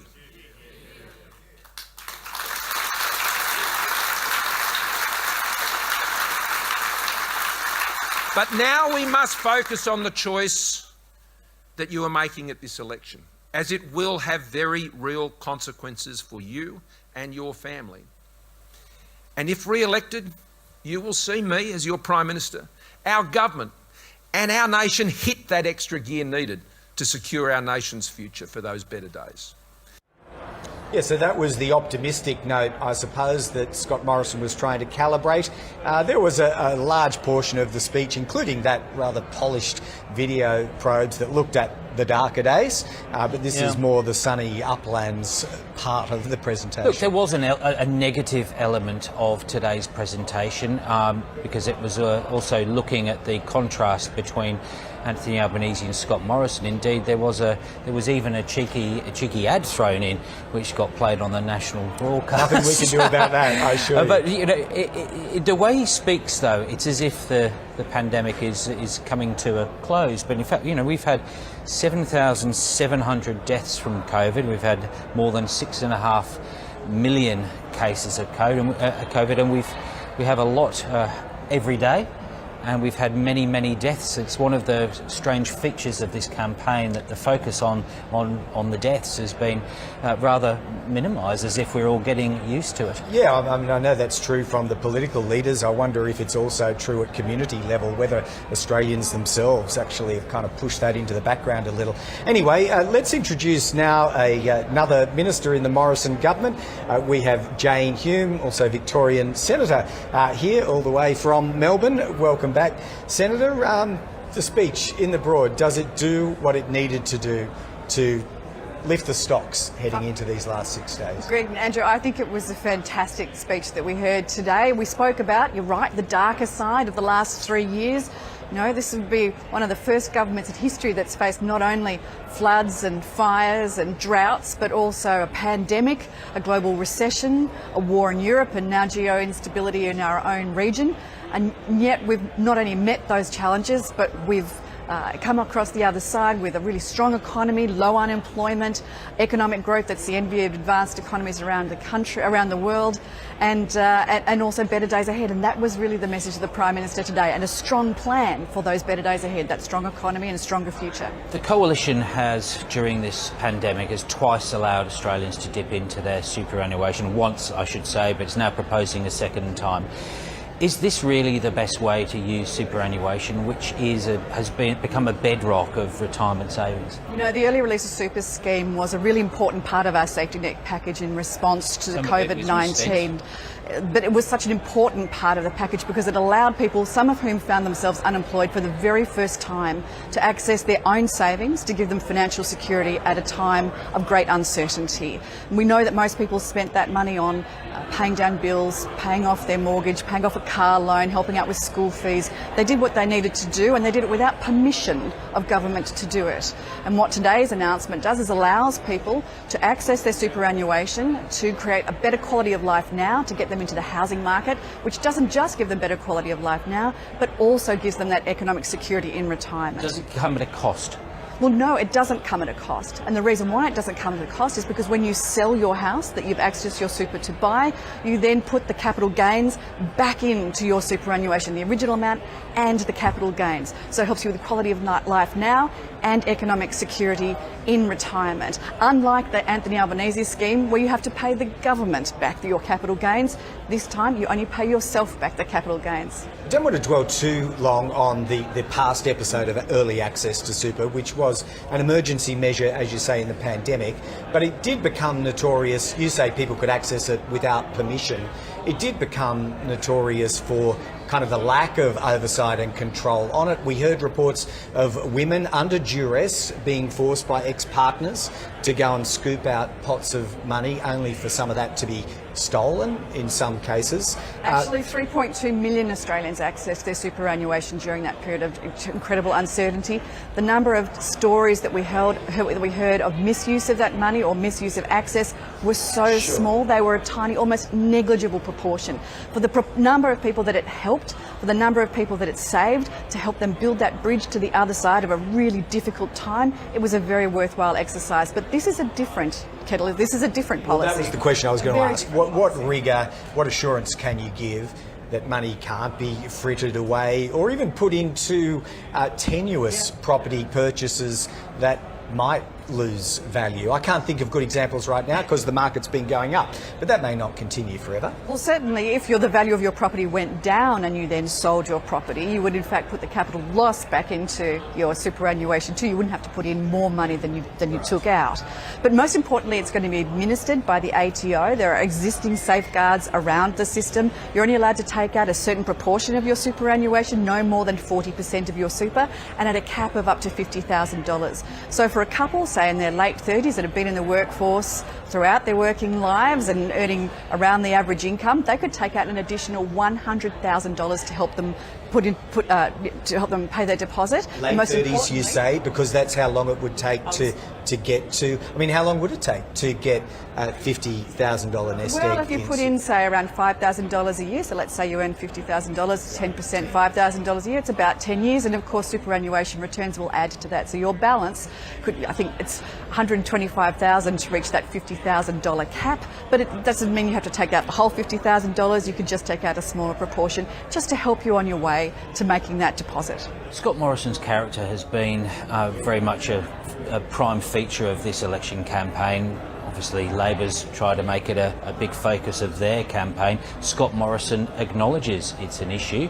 He said from the start, you might not like me, but you know me. That's changed. What do you think is his biggest problem at the moment in the next 6 days? Is it his character or something else? Well, I think he's acknowledged that in the last 3 years he's had to be, and the way he described it was a bit of a bulldozer, because it was such an important job at a time when the country was looking for a leader to get us through to the other side of the pandemic. The most difficult job you could possibly imagine. There was one period of time, I think it was back in 2020 and early 2021, where the combination of the Expenditure Review Committee and the National Security Committee made over 1,000 decisions in the national interest. And where we are today is a testament to the quality of those decisions. So what do you think he's saying about how he would be in a second term should he get it? I think Scott Morrison has said that he's there to stand up and be a leader when he needs to be, but he's also got a sympathetic and an empathetic ear, that he has different gears, I think is the phrase that he's using. And personally, having worked with him very closely, I've seen those different gears. It's probably time the rest of Australia has seen them too. Is he a victim of being maligned, or is something else going on here? Are we being told a story that is a new invention, or is it the real story? I think that the character assassination that's been done by the opposition to Scott Morrison is not just unfair, but it's also entirely unfounded. They can't fault him on his response to the pandemic, so they decided to go him on character grounds. I think that speaks more of Anthony Albanese and his team and the way that they want to conduct this election than it speaks of Scott Morrison and his team. All right, so the days remaining, 6 if you include polling day. The polls, none of them suggest that you've greatly closed the gap. I think there's one in Western Australia that says you have. So is there any further switch up left in Scott Morrison in the last 6 days? As we keep saying, the only poll that matters is the poll on election day. I've been out at the pre-poll on numbers of marginal seats right around the country, and actually the feeling is very good. There doesn't seem to be a dramatic mood for change. That said, people want to see the last 3 years, which have been extremely difficult, behind them, and they're looking for those better days ahead. That's exactly what Scott Morrison's outlined today and will continue to outline for the next 6 days of the campaign. Take us to Victoria. What are you seeing? There's a teal independence in Goldstein and in Kooyong causing trouble for your side of politics. What else are you picking up that's unusual about this campaign? I think that those teal independent seats are where the battle is being hardest fought. Certainly I've worked on the booths in those electorates and it's been pretty vicious. It's a bit hand-to-hand combat out there. But certainly in seats like Deakin, Aston, Latrobe, they seem to be very respectful booths. Everything seems to be, working in the right direction there. Dunkley's going to be a tough one. Corangamite's a really important seat for us to win this time around. Flinders, of course, and places like Casey that have retiring members but fantastic new members that are stepping up. They seem to be pretty good. So it's a bit of a mixed bag. Certainly the teal independent seats is where we've seen the dirtiest politics being played. Tell us about the pandemic. How's that going to affect the election in Victoria? Every state has experienced the pandemic differently. Melbourne went through some terribly long lockdowns. Is the animosity there directed at Scott Morrison for being effectively the Chief Executive of the National Cabinet, or is it Dan Andrews, the Premier? I think the Dan Andrews effect is certainly playing out in seats like, for instance, McEwen. Victoria had, as you said, the longest and hardest lockdowns of everybody. We had curfews. My son, my middle son, missed out on 160 days of his last 2 years of schooling, and there's lots of families just like mine that have experienced things like that, and they don't forget easily the effects that it's had on our kids, on our families, on our businesses and on our communities, and that's playing out in seats particularly like McEwen. And so when you mention seats like McEwen, where does that put it on the target list for the Liberals? Does that mean you realistically think you're in with a shot there? We have a fantastic candidate there, Richard Welsh. He was our candidate for Jaeger at the last election, but because of the redistribution, Jaeger is now part of McEwen. He's very charismatic. He really knows what he's on about. He's got a fantastic background, and he's campaigning very hard. He's been on the ground for a while, so we'd be very hopeful at a seat like McEwen. Sorry, as I understand it, in McEwen, it's heavily dependent on the United Australia Party and how many votes they can get. Explain what the situation is there, because no one would have thought that Labor was in trouble in McEwen. Many in Labor say it still isn't. So, what's the mechanics of preferences that make it in play? Well, we're never going to rely solely on preferences. We want to make sure that we can win these seats outright. But a seat like McEwen, which has a lot of new communities, they were the ones that are most affected by lockdowns. They were the ones most affected by a 5-kilometre radius. If you can't get to a shop within 5 kilometres of your home, how is it you're supposed to manage in a lockdown? It was actually appalling, the impositions that were put on communities like that, and they have very long memories. All right, well, we might thank you and farewell you then, Jane Hume, because I'm sure, like everyone in this rapidly spaced out a gathering, most Liberals seem to have left, so no doubt you've got a flight to get to too. Financial Services Minister and Victorian Senator Jane Hume joining us here from the Brisbane Convention Centre. So yes, Probes, all before the coalition, we are talking about undecided voters primarily now, aren't we? I mean, yes, the numbers are still to pick up on pre-polls and postals. They're tracking along, at historically high levels. That will build, but a decision confronts heaps of Australians who aren't even there yet, really, in paying attention or making that decision. And that's really who Scott Morrison was addressing today, the soft voters and the undecided. Now, the soft voters is effectively a voter who might be leaning one way or the other, but is believed by one side or the other that they could be swayed to switch. The undecided are simply people who've got no idea what they're going to be, how they're going to be voting, and haven't decided. Now, according to the coalition, soft voters are in the order of 1 in 4, which is a very high number. In fact, the coalition believes that the number of soft voters is about 3 to 4 times the size it was in the 2019 election, and then undecided voters somewhere in the order of 15%. So that's a fair proportion. It is, but they need an awful lot of them to break They need an awful their lot, way. because I think also the coalition would be conceding that of those soft voters, there's a lot more who are siding or thinking that they'll side with Anthony Albanese at this stage. And this is one of the most fascinating elements of this campaign. We have a Labor leader who isn't presenting a great manifesto for change. In fact, it's on both sides it's been very policy light, which is the discussion that we had at the Labor launch. It very much is a pandemic poll where Scott Morrison has been framed for a lot of the misery that many people have suffered.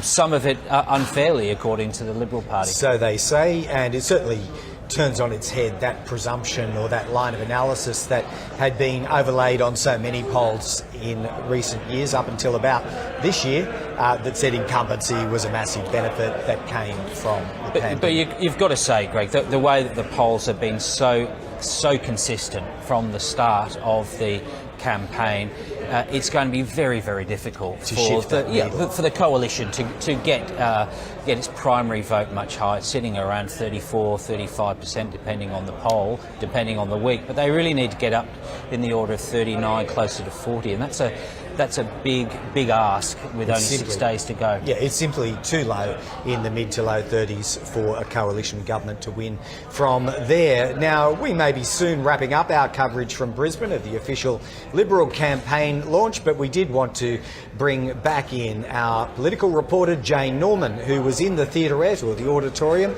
Jane, there with the party faithful, several hundred or a couple of hundred of them at least. What were your observations? Yeah, look, it was a much more subdued event than perhaps the Labor launch a few weeks ago. I think Labor's really good at really injecting that energy into the campaign. This one was a little bit more subdued. Scott Morrison's speech went for probably a bit longer than it should have, but, you know, he kind of brought it home at the end. And one of the biggest cheers or rounds of applause was actually when Mr Morrison left the stage, came round to greet former Prime Ministers Tony Abbott and John Howard, both in the audience for this, you know, big set-piece occasion. And it was when he'd finished speaking to John Howard that I think there was the biggest, you know, kind of roar in the room, and they started chanting 3 more years. So I think that what this might sort of demonstrate is whereas the 2019 launch was all about Scott Morrison, this one he's really leaning on his team and, you know, the Liberal legends, as Liberals would call them, like John Howard and perhaps to a lesser extent Tony Abbott. Yeah, I don't remember clearly, but my general impression is the singling out of individual cabinet ministers was not a thing that happened 3 years ago. And I think that kind of demonstrates that while Scott Morrison was considered an asset back in 2019, this time around he's got 3 years of baggage that are absolutely weighing down the coalition campaign. And why do we know that? Well, because of that late campaign gear shift that we've been talking a lot about, where he's effectively acknowledged his character is a problem. Now, I'll just, in one moment, we'll actually throw to some grabs that we got of the former Prime Ministers Tony Abbott and John Howard, who we kind of bounced as they were walking out of the room. Do you think he can do it? It's a great speech and a great vision for the future. Do you think he can do this? Do you think he can win? Of course he can. Very strong performance. What about his popularity though? Mr Abbott, he's not popular in the electorate. Okay, so a solid effort there by Jane. What was said, Jane? I think it was basically said, yes, they can win another term. I mean, if he had have said anything else, it would have been truly extraordinary or news-breaking. So anyway, following the script neatly. Somewhat more expansive comments might have helped, but it's always worth chasing down a former leader. It's remarkable how they always answer the call. Most of them, not all of them. Malcolm Turnbull's not here, right? He's not here, no. And I can't remember, but I don't think Tony Abbott was at the 2019 launch. So it is interesting this time around to see both he and Mr Howard stepping in. Yeah, but party elders and former leaders, it's kind of expected that they would. Probes, isn't it? On both sides. Labor didn't get a full roll call of formers in Perth, nor did Scott Morrison here. No, Labor was missing Julia Gillard, of course, today. Malcolm Turnbull. Maybe he's got other things to do today. I'm sure he did. But look, these are events that are slightly ridiculous in a sense. They're always a bit ridiculous. The fact they're launching their campaign on week 5 of the election campaign. Yeah. But they're always focused at trying to present the best of a party, the best of a Prime Minister, and with Scott Morrison, it really has been it's been a fascinating couple of years, because as you go, even with that video, you go back and look at what we all dealt with, let alone the government of the day, and no one wants to go back to 2020, let alone 2021. No. And I suppose this is fundamentally has been the weakness of the Liberal Party pitch, that there's been so much focus on the pandemic, so much focus on what it has done and how it has responded, that there has been perhaps too little focus on what it should do with a second term. And I think that was the effort today, wasn't it? Where he did say, I've got the big plan. I've got the big plan and I'm just warming up. So as if he would rediscover himself, or to use his own phrase, switch up to those higher gears if given the opportunity.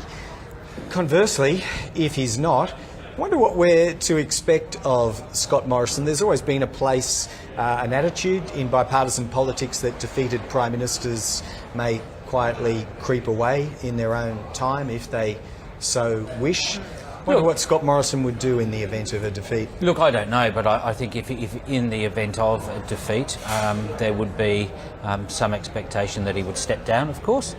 They're nowhere near that, but if that is the case, then you would have two contenders. You would have Josh Frydenberg and Peter Dutton. And one of whom is fighting for his own political survival in Kooyong. And you heard Mr Frydenberg make that joke when he came on stage to introduce the PM, to say, wish I had that kind of reception in Kooyong. So if he does in fact lose that contest, it does make, in the event of a coalition loss, the juggling over the leadership even more interesting. Although there were more than a few Liberals with an association with Victoria who were intimating here, Andrew Probyn and Jane, that they actually think he might yet get his nose ahead there in Kooyong, Josh Frydenberg? Yes, there's some quiet confidence there that because of this focus on the consequence of picking a Teal independent as opposed to a treasurer of the day, a potential leadership contender, that is not a wise idea according to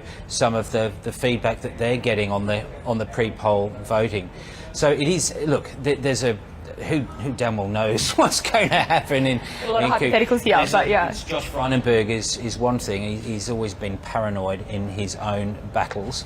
Can be a healthy quality in a politician. It can be, but not when it comes to car parks, I might add, because of course Josh Frydenberg managed to snaffle a fair few tens of thousands of dollars in car park projects which were thoroughly undeserving. Yeah, well, it's a pretty sparse setting here behind us. Nearly everyone has vacated, so have all the signs for that matter. You will too shortly, Jane. Very briefly, you're going to join the campaign trail, I think, with the Morrison bus, and you'd have to expect the pace is going to pick up here in these last 6 days. Yeah, I think the last 6 days. Well, if you look at how governments who have been on the brink of losing have reacted in campaigns of past, you'd expect that this final week is going to be a blitz, like a frenetic pace. So try and, bank some sleep before I get on the bus tomorrow. But I think he's going to be hitting every seat possible that he thinks he's got any chance of winning. We know that, they're at 76. They can't afford to lose any seats. They need to be, sandbagging them all. But I do expect a pretty crazy last 6 days as he doesn't leave anything on the field. Well, one wonders whether he's going to attempt a Tony Abbott 36 straight hours of campaigning. We can just sleep on the plane. You don't need a hotel. That was a particular episode of campaign madness. Yeah. If you don't remember, Tony Abbott pulled an all-nighter on the Friday into the Saturday of the 2013 election campaign, I believe it was. Now, that is basically it in our coverage coming from Brisbane today. We'll be bringing you more coverage throughout the afternoon on ABC News platforms right across the country. Scott Morrison, of course, as the 30th Prime Minister, seeking to get that second term and all that comes with it. What did he outline today along those lines? Well, two new policies, if you like, both relating to housing affordability or ownership. They are at the centrepiece. There are a couple more on the health front as well, but it was a presentation at the official campaign launch that tried to address the pandemic and all the woes that came from that over the last 2 years, as well as outlining in roughly half-half proportions, maybe a little bit more for the future, but he certainly outlined those new policies in the context of having an ambition to do more and to switch up the gears, so said Scott Morrison anyway. So, yeah, much more coverage coming on ABC News, but from Brisbane, we are going to say farewell and thanks to political editor Andrew Probyn, to our political reporter Jane Norman, who's hitting the road, and we'll hand back to regular coverage from now. All the best.